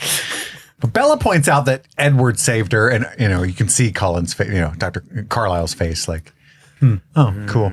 Yep. Let's not talk about that. Did he now? You're very lucky. Let's get out of here, right? Tyler almost hit you though. And then she sees Rosalie like straight up yelling at Edward about this affects all of us, right? And so it's kind of obvious what's going on there. Mm-hmm. And then she's like, "Hey, can we talk?" He immediately tries to gaslight her. Yeah, I was right next to you, Bella. You're tripping. You hit your head. But you're then confused. when he realizes that's not going to work, he hard pivots to just being mean. Well, nobody's going to believe you. And it's really funny. And she's like, well, I wasn't going to tell anybody. So Good, because you don't even have friends. yeah. Nobody You likes stink. you. Yeah, You stinky bitch. Yeah, stinky ass. That's why your mom sent you out here to get your stinky ass away from us. What? And then there's the scene where he's just like watching her sleep, but not. And it's not like cute to me where it's like he's outside the window just kind of like reading a Kindle or something. Like he just wants to be Taking neat. a glance. He's got like a nice cup Yeah. he's got a nice cup of tea. Yeah, He's like he got just likes the reading vibe. glasses. He's sitting on his little tree, just like, oh, she doing okay in there? He's straight up a sleep Looming. paralysis demon. Looming. He is leering. Little drool running down his cheek. For the longest time, one of the reasons why I did not want to watch this movie at all was because the classic poster of Twilight, the black poster, and it's Bella and Edward just kind of like together. You know what I'm talking about? Sure. Yeah. The way that they have Robert Pattinson just leering in that photo where he's like above her shoulder, but he's also going, he just looks creepy and off-putting. And so for the longest time, I just was like, oh, the movie with a creepy dude? I don't want to see that. Have you ever seen the promotional photos that they don't? This is my favorite poster that they don't use a lot. Oh no, it's loading the wrong shit. Facebook. I don't know if you can see that very well. I mean, that's much better than the main poster. Yeah, it's more like the cover of the book. Describe it for us. What's her holding the apple and stuff? Oh, cool. It's a really cool photo shoot. Yeah. It's the on Letterboxd you can choose posters. And It looks like a couple that just got engaged and they're announcing their engagement photos. yeah, which is kind of what was happening in real life. Yeah, kind of. But I think I told this story before in the podcast, but that poster, we put it up right next to customer service at the movie theater because that is where, whatever the big movie at the time was, we would put the poster up there. And we literally had to have an usher whose duty it was to every 15 minutes come by and clean that poster case because teenage girls would just walk over and just literally make out with Edward's face, but it's got that that case protector. Yeah. So there's and so there's just tongue smudges and lipstick smudges all over the poster, and so we literally had to assign someone all right, it's been 15 minutes. I saw a couple of them. Go at it. That's wild and gross. Not so from gross. And from a German standpoint. It's so wild to think about because back then you're oh, that's kind of weird, but nowadays post COVID, it's dude, girls, come on. Yeah, You're going to get the cyclosporia. Yeah. explosive diarrhea coming your way, and shame. And they all thought they were the first one to do it too. You know? And this one tastes like pine Because salt. they weren't just in a line I'm next. You know what I mean? Go sure. Running a train on that. On that poster. I don't know why I said that. I'm sorry. Running the tower. Mike interrupts her staring at the Cullens after the sleep debacle in the middle of the night where she kind of convinces herself, oh, silly me. I thought That Edward was the first night I ever dreamed of Edward Cullen. You didn't dream of him, honey. He was there. He was there. But yeah, she's staring at them at lunch. Mike interrupts and he asks her to prom. It's not at lunch. It's in the parking lot, I think. And you can tell that Edward is very intrigued by Mike asking. Like he's in the back, like, don't take her. Don't say yes. And she's like, oh, no, sorry. I've got this non-refundable ticket to Jacksonville, right? Lets him off easy. You should ask Jessica. She really likes you, right? And he's like happy about that. Like, oh, okay. Anna Kendrick? Anna Kendrick? Yeah, she's cool. I mean, I guess. And then Edward walks up. He's like, what's going on in Jacksonville? It's like, dude, really telegraphing your creep status. Dude, chill. How did you know about that? I just answer the question. It's like, Jesus Christ. Why do You you never only say hi to me. Why do you only sleep on your side at night? And then when she trips he's like, can you at least watch where you fucking walk? Jesus fucking Christ. You clumsy ass. Stinky, clumsy. I fucking love you, all right? It's so toxic. Oh, fuck. I just love your stinky, clumsy ass, all right? But it is frustrating. Yeah. Oh, shit. Why are you going to Jacksonville? Just tell me. I'll be really sparkly down there, but I have to follow.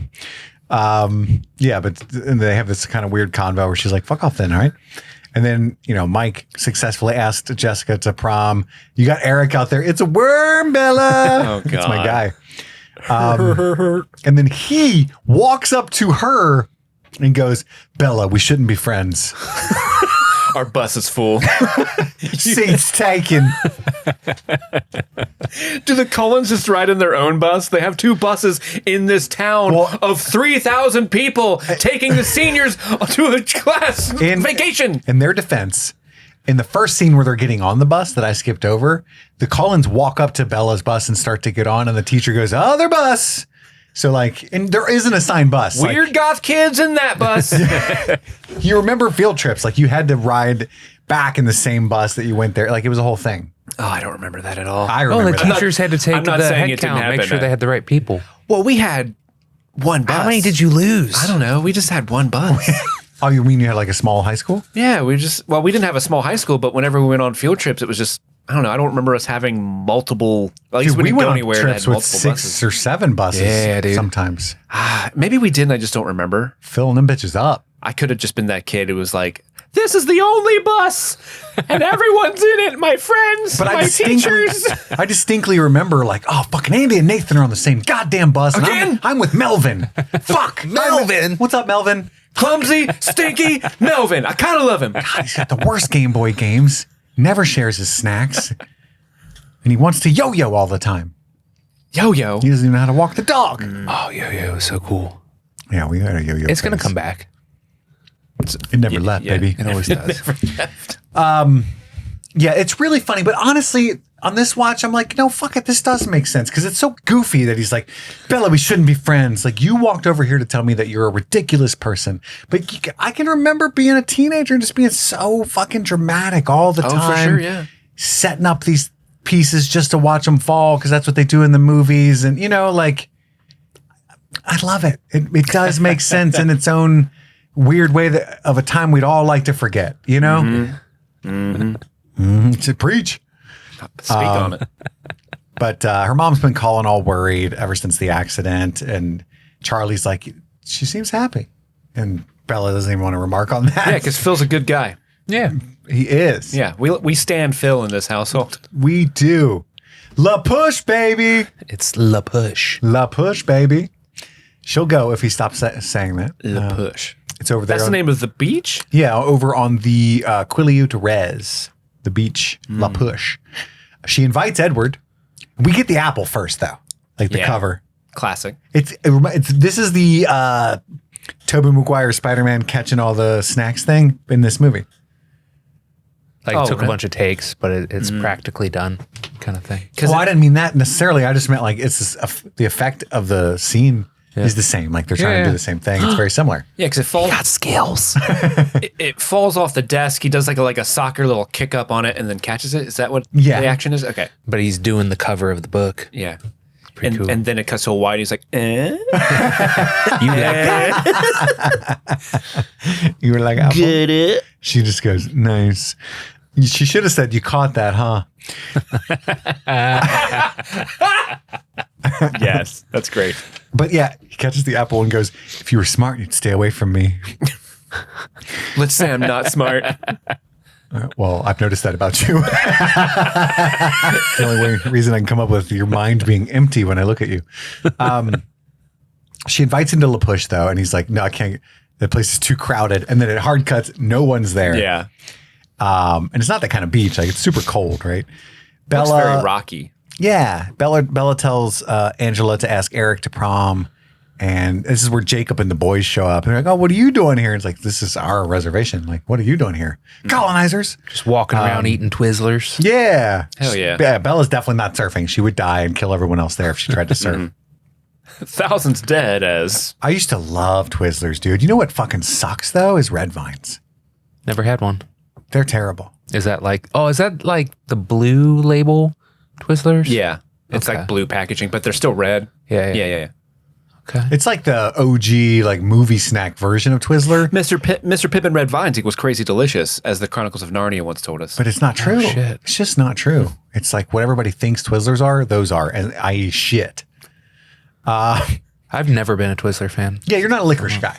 Black licorice, big fan. Okay, stop. Oh, get out. It's true. You can't be a It's so you can't be a good. fan of black licorice, but thinks regular licorice is gross. I can't even say that fucking Yeah, word. we'll call it licorice, and we'll still get our Licorice. fucking point across. Yeah, licorice. I don't like licorice. I loved a black licorice. I don't like licorice, not even a little bit. Yeah, so wrong. the Quileutes show up, and they're like, "Oh, her date bailed," and who's that? Edward Cullen. Oh, the Cullens don't come here. Yeah, he's a freak. You got that right. Oh, you caught that, huh? What'd they say about the Cullens not coming here? Oh, you heard? I didn't know if you really. I thought maybe you were chewing your Twizzlers too loud to not hear when Gary screamed, "The Cullens don't come here," and we all looked at him and stayed silent for a few seconds. But yeah, he's like, the Quileutes are supposedly descended from wolves, and the Cullens are like an enemy clan, and they're supposed to be this treaty that they don't come on the reservation, and we won't tell everybody what they really are. It's just a story, though. It's just a story. About this very specific family. What are they really? I can't tell you. See, I don't think Jacob knows. Oh, really? Here's the thing. But his buddy does, and Billy does as well. Oh, Billy for sure does. Yeah. I think it's like and correct me if I'm wrong, but I'm almost positive, like at this point, Jacob doesn't think any of it's real. He doesn't know that they're actually wolves. Yes. Wolf people. And then when he gets his ability to do that, which doesn't happen to everyone in that clan, right? It's Correct. only certain people. He gets initiated into the CIA of the, you know what I mean? Like they really are vampires. This is all real. And that's why he's much different, much more hostile in the later movies. Gotcha. Because he's been informed. That's got to be a wild that weekend. they cut his hair and he's like, no more being a kid. It's time to fight vampires. Can't ask Loco where she been. Well,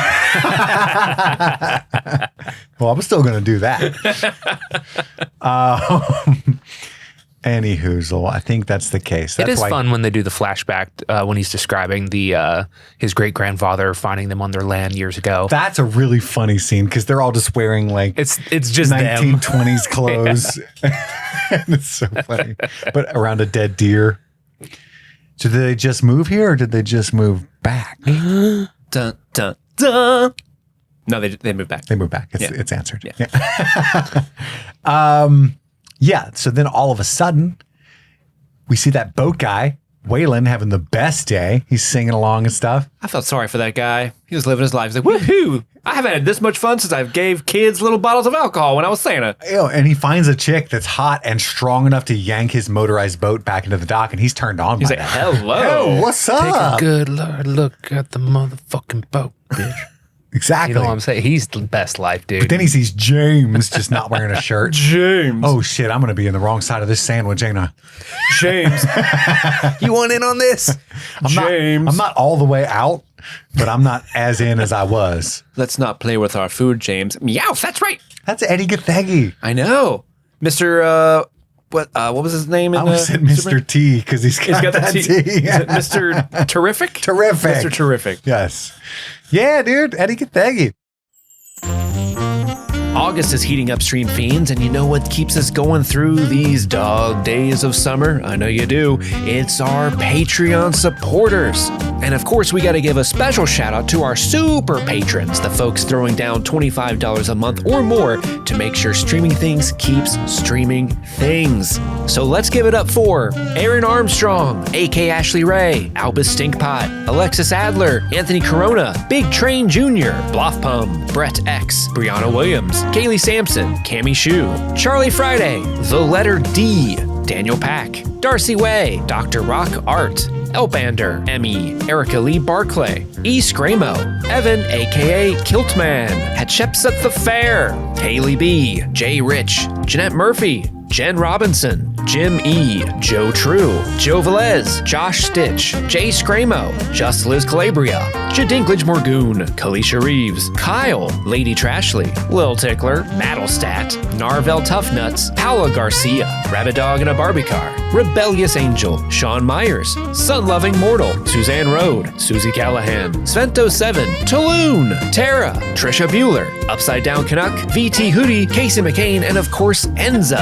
Thank you all so much for your support. We can't do this without you, but without further ado, let's get back to the episode. Bella's like Googling Quileute legends, and then she's talking to Jessica and how she's going to go to prom, or Angela's going to go to prom with Eric. And I love how like Jessica's sunning herself because it's like sunny for the first time ever. Yeah. And the Cullens are going camping, and it's very subtly explaining they dip out when the sun's out, you know? Yeah. They're only there when it's cloudy, One which of is the few rare. sunny days out there. Yeah. The girls are planning on going to Port Angeles for dress shopping, and Bella wants to tag along because she found this like Quileute bookstore that she wants to visit in Port Angeles anyway. And that's like, I Googled it. It's an hour away from Forks. Damn. Yeah. It's like a journey. Forks is a real town? It is. Oh, I thought that was just a made up town for the book. Yeah. To get to like any like city, it takes an hour. Seattle's like 3 hours away. Dang. I think in the book it's Seattle that she's driving to. I could be wrong. idea. I'm just happy that Bella's supporting local business. For sure. Yeah. Local For sure. bookstores. Yeah. She's not going to just order it on Amazon, Yeah. which she could have done at the time, I think. I think Amazon was just book stuff back then, right? So Not in 2008. no, Maybe.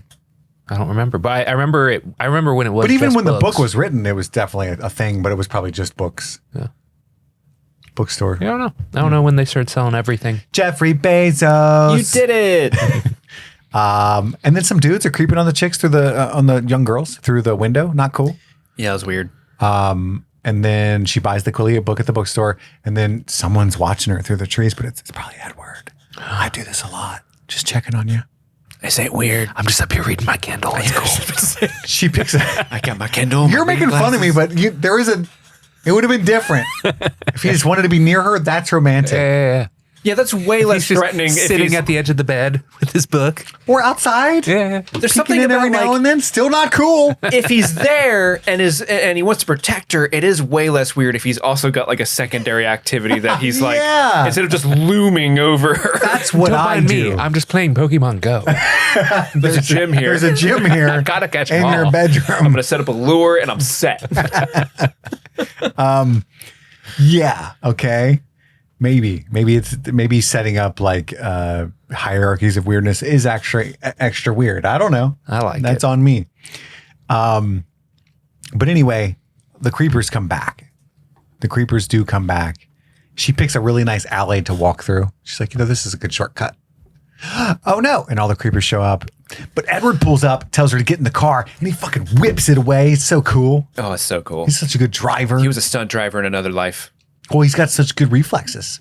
Yeah. In the book, he drives like 180 miles an hour because he can hear the minds of everyone. And so he could see like a cop coming before it happens. So it doesn't matter. I want them to like visually show that in a movie where it's like, oh wait, hold on. There's a cop, Bella. And this one's aiming to give ticks. Well, think about it. They can run 300 miles an hour. So driving speed limit is like mind-numbingly dull to that's Edward. true, yeah. You know what I mean? Yeah. And they talk about it in the book. Like the first time she drives with him, she's like, "What the fuck?" And when he has to go her speed, he's like, "Ugh." Kill me again. Yeah, which I think is funny. Distract me so I don't turn around and go beat those guys up. You don't want to know the vile things they were thinking, Bella. How do you know? Everybody knows. Just look at them. And then Bella shows up late to the restaurant. I love this because the girls are all pissed. Like Jessica and Angela come out like, "Hey, we've been waiting." Oh my God. I see. Hi. Yeah, Oh, that's totally understandable. Perfect. And then I want to make sure Bella eats. And they're like, "Yeah, make sure she eats. Mm-hmm. Take her home, feed her." They like dap them up as they like walk by. And then that waitress is all flirty with Edward. I know. Because everything about him invites you in. Yeah. He's like a carnivorous flower. Come on in. That hair she's got is some wild shit. It was like a Rosie the Riveter looking type shit. I like it. Tense. It's cool. One mushroom ravioli for the lady, please. You know? That mushroom ravioli.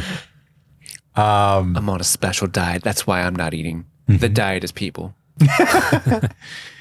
She wants answers after he doesn't order anything, right? And he's like, I feel very protective of you. I do like that bit where she's like, I want some answers. And he just starts randomly answer. Like he gives her the square root of pi. And she knows the square root of pi. Because she's smart. She's smart. He can read minds, he tells her, but not hers. I don't have the strength to stay away from you anymore. Obviously, I've been following you a lot. It's frustrating. I have things to do. And then they touch in the car, she was trying to get the aux cord. And she's like, "Oh my God, you're so fucking cold." And he's like, oh, I'm so embarrassed about that. Oh, I am so cold. What was she going to play with that aux cord? If I had to guess, Snoop Dogg? Oh, I thought she was changing the temperature of the car. Some of that OG shit? My mind on my money, my money on my mind. Hell I could yeah. see Bella being into that. Sure, yeah. Macklemore, Rolling wasn't down he the a thing street, about this time? Smoking Indo, sipping on gin and juice. Yeah, when he was like, "I'm not gay." Yeah, I'm not gay, but if I was. One, Same Love. That's what it's called. I don't think Same Love was out yet. Maybe He was probably thrift shopping in 08. That's a good song too. Dang, you got the Velcro. Oh, he got the Velcro.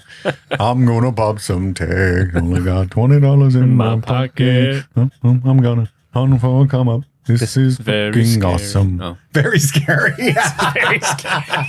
That's the Halloween version. You pop that on and what's that called? The store that only comes up every now and then.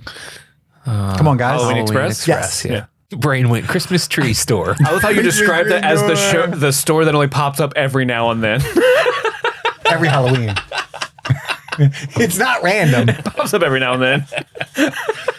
You didn't even say the right one. It's not. It's Spirit of Halloween, isn't it? Like Spirit. Yeah, I think so. Oh, there's You a just said the Halloween random one. Express too. Yeah. Thank you for fucking answering the question wrong. Making fun of me. Why am I back at the beginning? I of my got document? the Macklemore lyrics wrong. You expect me to get the store right? This is Very really scary. scary.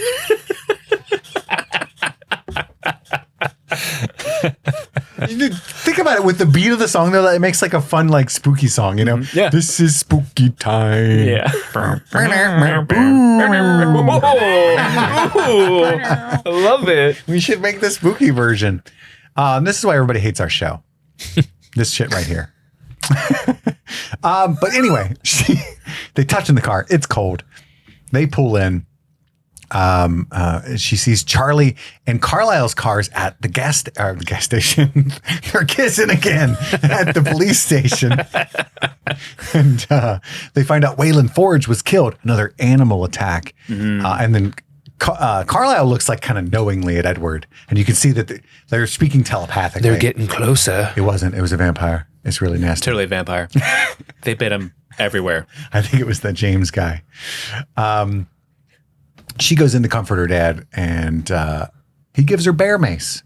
You know, feel Gives better. some peace of mind. Peace of mind for an old man. And then she's got this like montage of realization where she's studying. I love how she reads like one line in the book and then goes back to Google. Cold one. This book didn't work out. Yeah. It's like cold one's all I needed. Brewski, beer. What? My dad pops cold ones all the time. He's a vampire. Oh, God. The call is coming from inside the house. And there's all kinds of different legends from all over the world. Apotemkin. And each culture has their own things, but they're all the same, which is very interesting if you think about it. Undead, speed, strength, Vampire. drank blood. And then she kind of like gestures for him to follow her up into the woods. And then he's like, say it. Say it out loud. Vampire. And then he fucking yanks her up on his back and runs up the mountain. You need to see what I look like in the light. And you're like, oh no, this is going to be gnarly. This is so hilarious. It's this beautifully subtle, sparkly skin. It's so funny because he's so dramatic. Like, who could even love a creature like me? Ah! And he gets up there like, you have to see the hideousness. And he just kind of glows a little bit and sparkles. And it's like, It's This beautiful. is when we discussed this coverage. I told Steve at some point, like, we should recreate some iconic moments from this show in a photo shoot with Phil. And I just pictured myself with my belly and a hairy belly sticking out of a shirt, like, I'm disgusted. But he would edit it to make you sparkle, right? Yes, Yeah. exactly. Not just you doing that. With Cheeto dust. and it's not even like for the hate that this effect got at the time, like, oh, sparkly vampires, it's like not even that over the top. It's a pretty subtle effect. Yeah. I think it's really, I mean, I get it. Yeah. I think it's just the concept of a sparkly vampire in the sunlight at the time was so like, that's not the lore. That's not what vampires do. They don't sparkle. They burn up in the sun. I read the Dracula book. It's so cool. Though. Dracula. These vampires are like almost invincible. The only way to kill them is to rip them into tiny pieces and set them on fire. Gotta be sure. To be thorough. Yeah. Gotta be certain.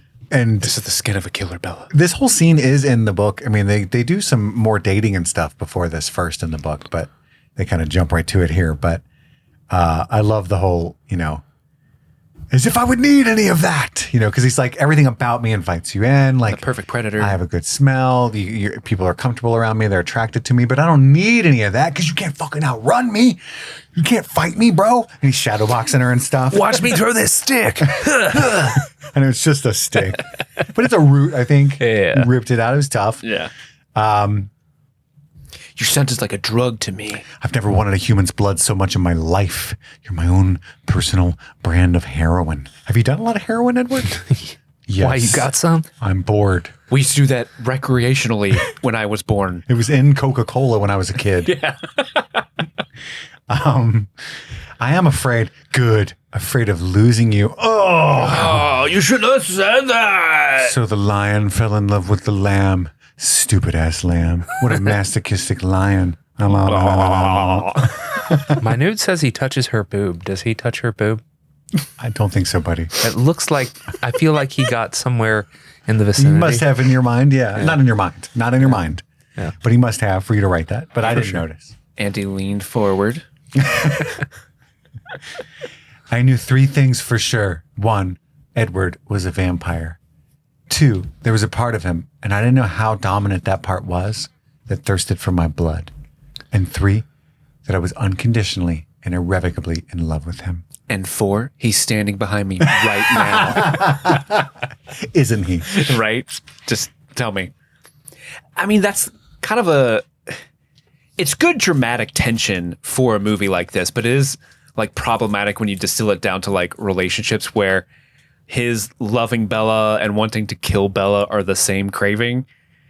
You know what I mean? Like that's like it's good dramatic tension as this being that's like, I love you, but I kind of want to kill you, but I don't want to. I've never wanted this more than anything. He Yeah, only it's wants like, to what does kill he her want? because he loves her, though.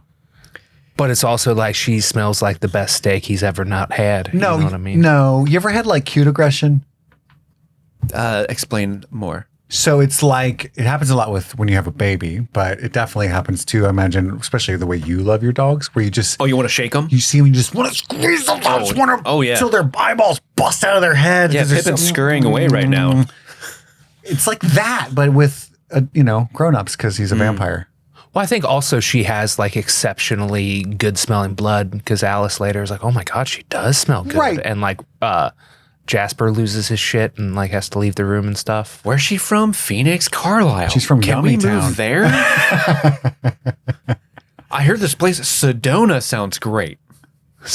It is. It's a lot of sun, though. Population 11,000. Yeah, they'd be sparkling They up. smell so good. Mm-hmm. We went there for his bachelor party. We did. We saw Mad Max Fury Road. Yeah. Yeah. Fun times. It's dope. We went to Phoenix in the sun and went inside a movie theater. As you do. So why would you be outside during the summer in Phoenix? Prom theme is Monte Carlo. James Bond, baby. What's that place in Last Jedi? The casino planet. Oh, you put me on the spot. It's Monty something. Is it? I don't think so, friend. It's called Canto Bite. Canto Bite. Yeah. Monte Canto. I get what you did. It's kind of like Canto Bite themed, their prom. Bella is seen pulling up with Edward, and this like floors everyone at the school. He's never had a romantic partner, right? And Bella's like the new popular girl everybody's into. What the fuck is happening? The Cullens are watching. I don't like the movie frames it like Edward went rogue, and the Cullens are just like, That's not how it went down in the book. Everybody but Rosalie is very supportive. Of course he would. That family doesn't hide anything from each other because he can read all their minds, first off, so it's pointless. Right. So they're very open, and like he would. Alice can tell the future, so she's probably like, exactly between Alice you and guys are Edward, totally gonna hook up. Yeah, Alice does know exactly what's going to happen. Exactly. So it's like this idea that the movie frames it like they're like, I get it, they're trying to like impart a feeling to the audience of like danger for the vampires, but not how it went down. They were all very supportive and not at least knew. I love that little bit when they're walking up and Bella's like, everyone's staring at us. And he's like, well, not that guy. Yeah. Oh, no, wait, he just looked at us. That moment in the movie is the first time you see like the real kind of charm of Robert Pattinson as we know him now. Because, I love this movie, but one thing you don't get out of this is what an incredible actor that guy is. Yeah. You just don't. I'm sorry. Yeah. He is though, like He's one amazing, of our best working. Like, have you seen that primetime trailer for him playing Chris Hansen? Looks great. It's so incredible. Why don't you have a looking. seat? When Flash Thompson is on To Catch a Predator. You see how that looks, right? Yeah, so good. I mean, he's incredible. And but this is the first time in this movie where I was like, there he is, because he's got some charm, The whole reason we watched the original time we watched Twilight for Patreon was a Robert Pattinson poll. Because the Batman was coming out. Wow. That's how long ago 4 years the ago. Batman was. Still don't have the sequel. Jesus Christ. Wow. It They just got started delayed filming, right? again. No, they've been working on that forever and they just delayed it again. I thought they just started actually filming. I mean, Real production. maybe. I saw the script was finished over a year ago. Yeah. They like the picture of the script or whatever that Reeves. That doesn't matter. We're never going to get it. It's officially filming. It started production in June. Yeah, you must be right. Yeah. That's crazy. Hell yeah. They did it. Scheduled to hit theaters February 18th, 2028. Kill me. Why? Yeah, I don't know. I might not make it. Yeah. Why? The way things are going. At least you get Clayface. This would be my GTA 6. At least you get Clayface. Wah, wah. Yeah, this is when he tells her all kinds of stuff, right? Like Carlisle would never do this to someone who had another choice. And tells her about the Spanish flu, the frenzy that happens when you taste human blood. Then he turned Esme. We're like vegetarians, Only Edward can read minds amongst their crew. He's getting all silly now. He's like jumping on her truck and stuff. He's getting all hyped up. Yeah. He's kind of like Tom Cruise in that Oprah interview. Jumping on the couch. Yeah, with Katie Holmes. Yeah. I'm so in love. I'm going to take you to my family's house tomorrow. And then, you see Billy Black and Edward kind of glaring at each other as they drive by. It's really funny. They're just there to watch the Mariners game. Hopefully they were doing better back then. Did you see that where they lost like 21-0 or something? Yeah. There was a big blowout that happened. And then like one of the Mariners like caught a ball and there were Just only 2 chucked it away. outs. And yeah. Like, fuck it. The Cullens have a really nice house. It's like mostly glass. It's super cool. It is a cool house. And they're cooking her dinner. And it's fun, like conceptually, because like they are always having to hide and stuff. But like Yeah. this is a private place, so they can be themselves. In the book, they have like John Wick stuff though. Like Esme presses a button when shit goes down with James and like metal shutters fill in across the windows and dope. stuff. Yeah. I see why they didn't include that here, but and it's not in the book, but they're cooking her dinner, which I thought was cute because they're like, oh, Edward told us, because they do say like, she's with Alice hiding from James in Phoenix. And Alice is like, Edward told me you guys need to eat a lot more than we do. So I got you some stuff from the vending machine. Like, yeah, like every day or something weird, like you little fatties. Stuff like that's fascinating. I forget what being a human was like. Yeah. But because her name's Bella, they're making her Italian. Yeah. And Rosalie's like, is she even Italian? Well, her name's Bella. She has to be. It's so funny. But then Rosalie breaks that bowl when she says she already ate. I love when she like walks into the house and they're like, yeah, humans here. That stinky ass bitch is in this house. And apparently the actress who plays Rosalie actually cut her hand when she squeezed that bowl. Nikki Reed. Nikki Reed. And that's why she's wearing gloves in this scene. I think she's wearing gloves like in every scene from here on out. Like I said, and in the baseball scene, she's wearing gloves as well. That could be because of the baseball. You don't want to get a callus. Yeah. I get that. I'm not sure. Can't always trust IMDb trivia, but I just thought I would mention it. Yeah, it's so sweet that they were going to make her food, but she already ate because she knew that they didn't. Yeah, that's very thoughtful of you, Bella. Yeah. But Nikki's like, I don't even like Italian. No, I want a Taco Bell.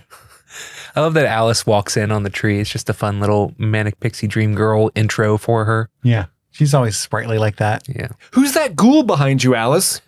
Oh, that's Jasper. Yeah, he's always Who's that shell-shocked Vietnam vet behind you? The Civil War vet, excuse me. He's the newest to not eating humans, and it's very difficult for him to refrain. It's so funny the way he just walked into a golden corral. I know. He can't have none. It's prime rib night. Exactly. It's hilarious how they're like, this is Jasper. He really wants to kill you, but we promise he won't. He won't. You just put it out of your mind. His name's Jackson Rathbone. Isn't that neat? He's the White Saka. They see all their like graduation caps. It's like a private joke. And because they can stay in an area longer if they start younger, He takes her to his room. No bed, but he's got like a chaise lounge that could be a bed. Totally. Mm-hmm. I don't sleep like at all. I just listen to Debussy. And she's like, whoa. And then, dude, I lost it. And it's something I've heard a million times because it's so out of context. It kind of caught me. I don't know why it caught me off guard. I was typing and he's like, you better hold on tight, Spider Monkey. Because in the book, this scene isn't this. It's like, he just starts jumping around going, rawr, and stuff like a scary pirate. Rawr. Like he's very clearly just joshing her about being a monster in that scene in the book. In the movie, they do the whole spider monkey thing and he runs up onto the tree. But he does play piano and Edward's really playing that. Robert Pattinson was really playing the piano. Mm-hmm. And I think that's Bella's lullaby, is it not? I think so. Dun, dun, dun, dun, dun, dun, dun, dun, dun, dun, dun, dun, dun. And in the book, it's like he's going some crazy shit. He's doing that kind of piano. Ooh, like a fun jazzy night. This is like I could play it if you gave me an hour. Yeah, the trivia is saying like it's actually him playing. It's like he's fucking doing hot cross buns with one finger. You're like, no shit. He's doing chopsticks. I mean, it's still cool. Yeah. He didn't have to. I mean, he has some his own songs are on the soundtrack, right? Yes. Yeah. The song that's playing when he's sucking her blood.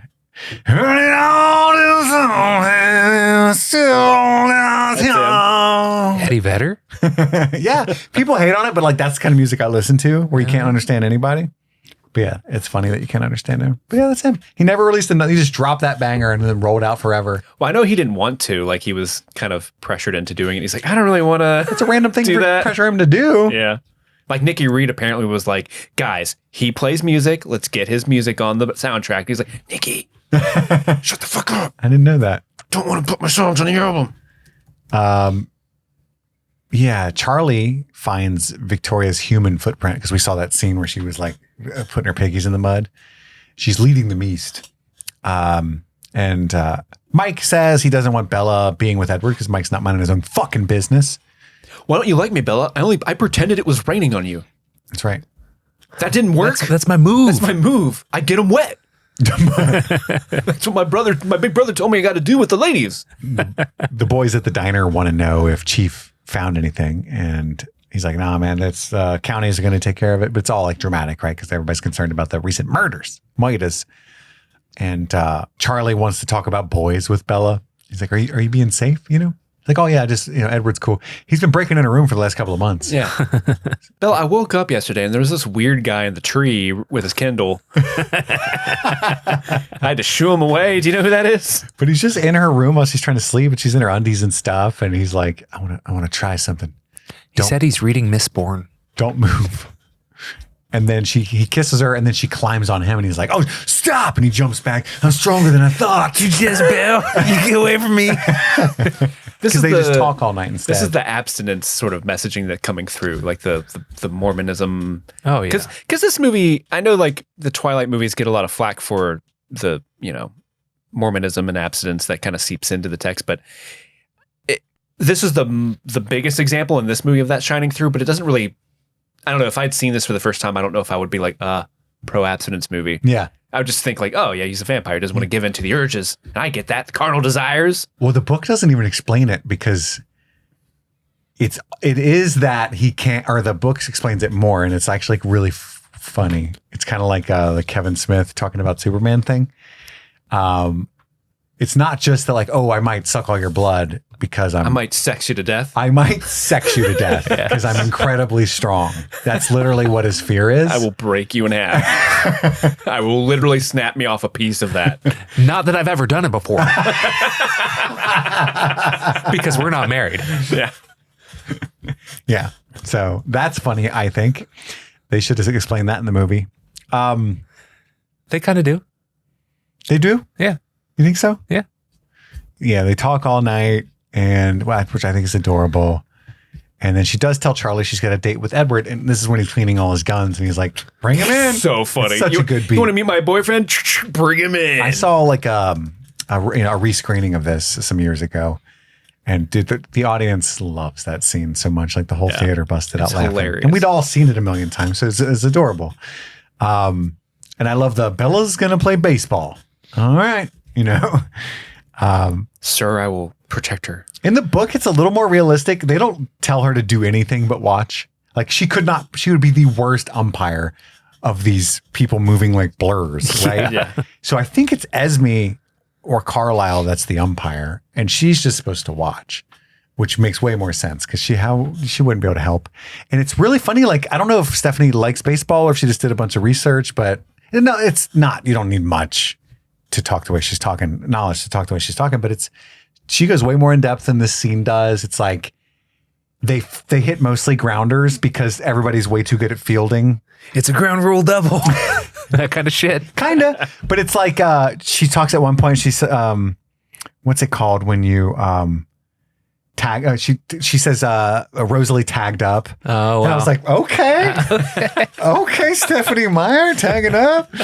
But yeah, they don't do like the bunting. They don't do the big hits because everybody's just going to catch them all. When Carlisle does the Babe Ruth and calls a shot, he's not actually going to do that. Nobody's getting away with that. Yeah, they're all too good at fielding. So he's like, it's going this way, Edward and Emmett.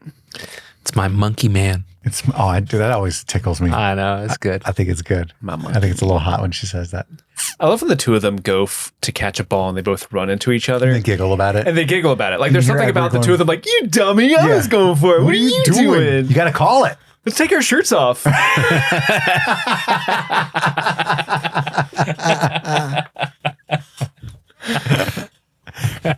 Oh, my monkey man. They're making out with Edward again. Emmett, again? Let's take our shirts off. Okay. I mean, you're silly. See if our nipples match up. We're at the same height. Ooh, do we sparkle the same way? We're not sparkling. Yeah, it's one of the best scenes in the history of movies. I love their little baseball hats like from the 30s. Rosalie does not like that Bella called her out. Oh, she is pissed. Mm-hmm. I'll kill you, Come on, bitch. it's just a game. Yeah, it slits her throat. And then, and Alice, that way that she lifts her leg when she's pitching, it's like, it's so iconic. It still cracks me up though too, because when way she Alice throws the ball. pitches, she's looking directly at camera, like I'm throwing there, but she throws the ball way, way far away from where she's looking. Boom, Her form looks great. Dum, dum, dum, dum, dum. It's so cool, man. But then Alice goes, stop. And because she can see the future. The others are arriving and they're pretty polite. Laurent's pretty chill dude. Oh, okay. Oh, baseball. I didn't know this was your guys' shit. All right, maybe we should play sometime. I'm blowing up your spot. Yeah, my Might bad. be. My bad. Don't worry, we led the cops east.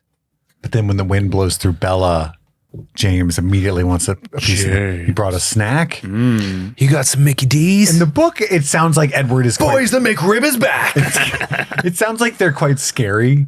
And this is a problem in every vampire movie. How do you do the snarls and the hisses, right? Yeah. It's rough. And you're like, all right, everybody settle down, first off. Many movies have tried to do it, and I don't know if any movie has truly been successful. Most have failed. Yeah. I think a few have. I think they're only successful when it's less, fangs out, less catty and more like sinister, like slow, evil, more subtle. Mm-hmm. But yeah, the like, let me get my like cat haunch pose and hiss at people is like, what are you doing? What are you doing? What are we doing here? Get away. Shoot. That's the rule now. Bella should just bring out our bear mace. Pfft. I can't think of any time where the vampire was really scary. Bounce for on a me, Crazy it's like Style the for old, Nosferatu was decent. the oldest stuff, like Francis Ford Coppola, Yeah. or even like the 1930s types, like when there's bucktooth ass vampires. You know what I mean? Like Yeah. that kind of shit freaks me out. From like, remember that episode of Are You Afraid of the Dark, where the vampire like came through the screen and stuff? I don't remember That episode that one. freaked me out, dude. Freaky Friday, or not Freaky Friday. Fright Night? Fright Night. Freaky Friday. Jamie Lee Curtis, dude. Jamie Lee Curtis She's scared in the the body of a fuck little out of me. girl. It's fucking crazy. Whoa. Fright Night scared me when I was young, but I was young, so I don't know. Yeah. Don't know if it was actually scary. I don't think it was. Probably I not. just watched it recently. It's a little silly. Lost Boys was a little scary Sure. when I was young. Love Lost Boys. That dude with the blonde Wow. hair Dude with the saxophone freaked me out. freaked you out? Love that guy. Laddie. Where are we at here? Yeah, the others arrive. They're being really Yeah, chill at first. They start to snarl. Oh my goodness. And Laurent's like the reasonable one. He's like, hey, Yeah. we don't want to encroach on your action.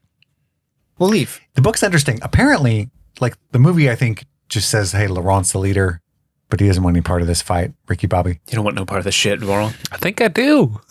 In the book, James is actually the leader and Laurent is like, it's part of their thing that they pretend Laurent's the leader so he can be more sneaky. And he leaves the coven because he doesn't want to fight them either, but he's not in charge like he is in the movie. It is James's coven. He's a puppet And politician. James is an incredibly powerful vampire, not just a good tracker, but like a hugely strong fighter. And like Laurent's scared of him. So he's like, I would back you guys up, but What's Victoria's deal? she just loves James. Oh, okay. She's That's down- her superpower? She's just down to clown. A dud vampire? Well, a lot of them don't have like a power. She's a dud. I It's want like to a muggle or a squib. Oh, no. You can't say that in Everything 2026. stays right where it is. Wait, wrong version of his character. Sorry. Mrs. Norris. Got me this cat. She's married, Steve. That's so funny, Andy.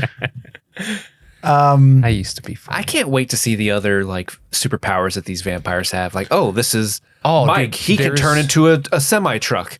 There's an Avengers Assemble moment later. Okay, Look forward to it. There is a lot of shit going on there. But in this scene, they decide they have to save Charlie and stuff. Bella's like, no, you can't just take me to safety because it's revealed because They're gonna Edward, come back to my house and kill my dad. Edward reads his mind. James is never going to let this go. It's like a thing for him. I made this super fun for him by trying to protect you. Oops. He just likes a challenge. It's like his whole thing. So they're going to go to where she lives and kill Charlie, though. So what are we going to do about this? We have to let them see me leaving there. So they'll leave Charlie alone. So she stages this whole fight with Charlie and she's going to drive back to Phoenix right now. And it's Yeah, heartbreaking. that fight with Charlie is heartbreaking, man. It is. And then she says literally the words that her mother said to him. It's like her ultimate like thing in my back pocket to I'm never really make coming this back. work. Yeah. I'll be just stuck here like mom.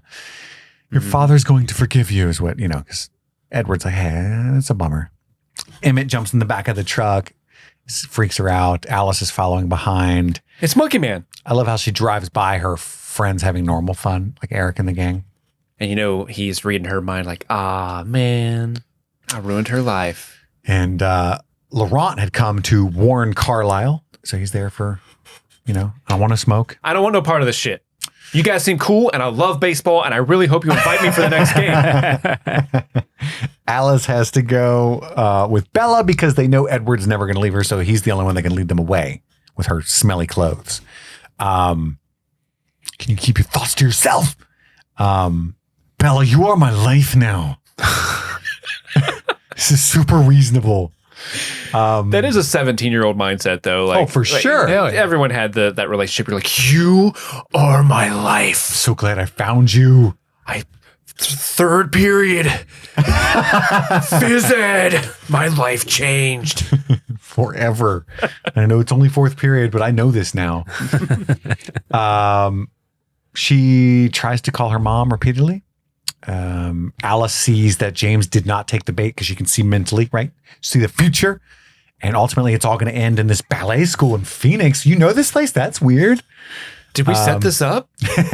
Did we set the ballet thing up earlier? Shoot, we didn't. That's okay. And then when she calls, it's James. He got her mom. James. He got her mom. Oh, no. So I need you to sneak away. And this is where we get the monologue at the intro of the movie.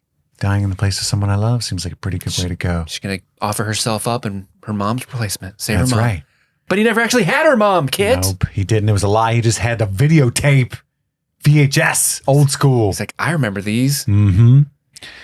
But she's got her bear mace. She tries to hit him with it. I love that it doesn't work at all. He's just like super annoyed about it. Cracks her head. Wipe this off. Breaks her ankle, which is surprisingly gnarly, I thought, and she's all bleedy and shit. Edward shows up first because he's the fastest, but you're not the strongest, are you, Eddie? So he's kind of whipping Eddie's ass. And they're doing all kinds of wire work fight stuff. It looks fun. Like, to be on those wires and be launched across the room, that seems fun. But also, it's a fun little He scene. should have kept fighting instead of trying to spider monkey her out of there. Yeah, he made that worse. For sure. Yeah. She got power slammed into the glass, gets a slice in her femoral artery. You know what I mean? Yeah. Oof. Finally, the others show up, and Alice kind of almost freaks at Bella's blood. Carlisle, find the will to stop, Edward. Edward, stop. Hold on. I will follow you. That was beautiful. That was beautiful. I don't understand the scene. The femoral artery is like, that's an emergency. Yeah. You're going to bleed out in what, a couple of minutes? Yeah. And I know he's a doctor, but he doesn't seem to be doing anything about it. And so all they're worried about is the bite. But if I was them, I'd be like, let the venom take hold because that's the only chance she's got. She's bleeding. She fucked. But he's not going to make that choice for her, Kit. You're right. Yeah, he's not going to. Not gonna. It is kind of funny, though, when you she's losing a lot of blood. What should we do? Suck out more of that blood. Suck out the venom. But it's in the blood. It's true. Suck out more of that blood. That is fair. Yeah, and it's hilarious. So, Actually, he's sucking so hard, it's not coming out of the artery. oh, there you go. There you go. Suction. Science. That's It is right. lucky there's a doctor right there on hand, I guess, but I've seen those war movies. You got to be able to get a hold of that artery in there to pinch it off, which is very difficult. That thing is slippery. It's a slippery son of a Like bitch. a rubbery hose. It is. It goes, and it just gets right up in there. I love how the other three vampires make quick work of James. They just team up on him. James. Is it Alice or Rosalie that hops up on his shoulders and just wrenches his It's head off? Alice, yeah. And then for the remainder of the scene, you can They're kind of just see them in the dancing in back. the Are like Lord of the Flies kids around a fire. Torturing this dude to death. I think it's cool. It's awesome. That's my fam.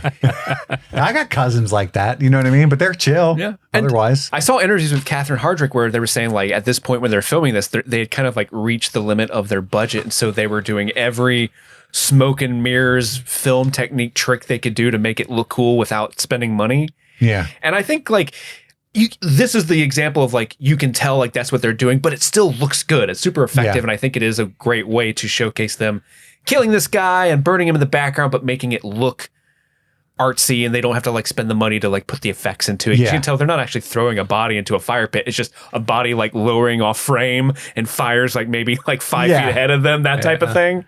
It works. And then you dance around, Dance Ashley. around. Ashley, go. Yeah. And eventually Edward does find the will. Death is peaceful. Suck. I actually suck. I started crying here because I'm a mentally ill person.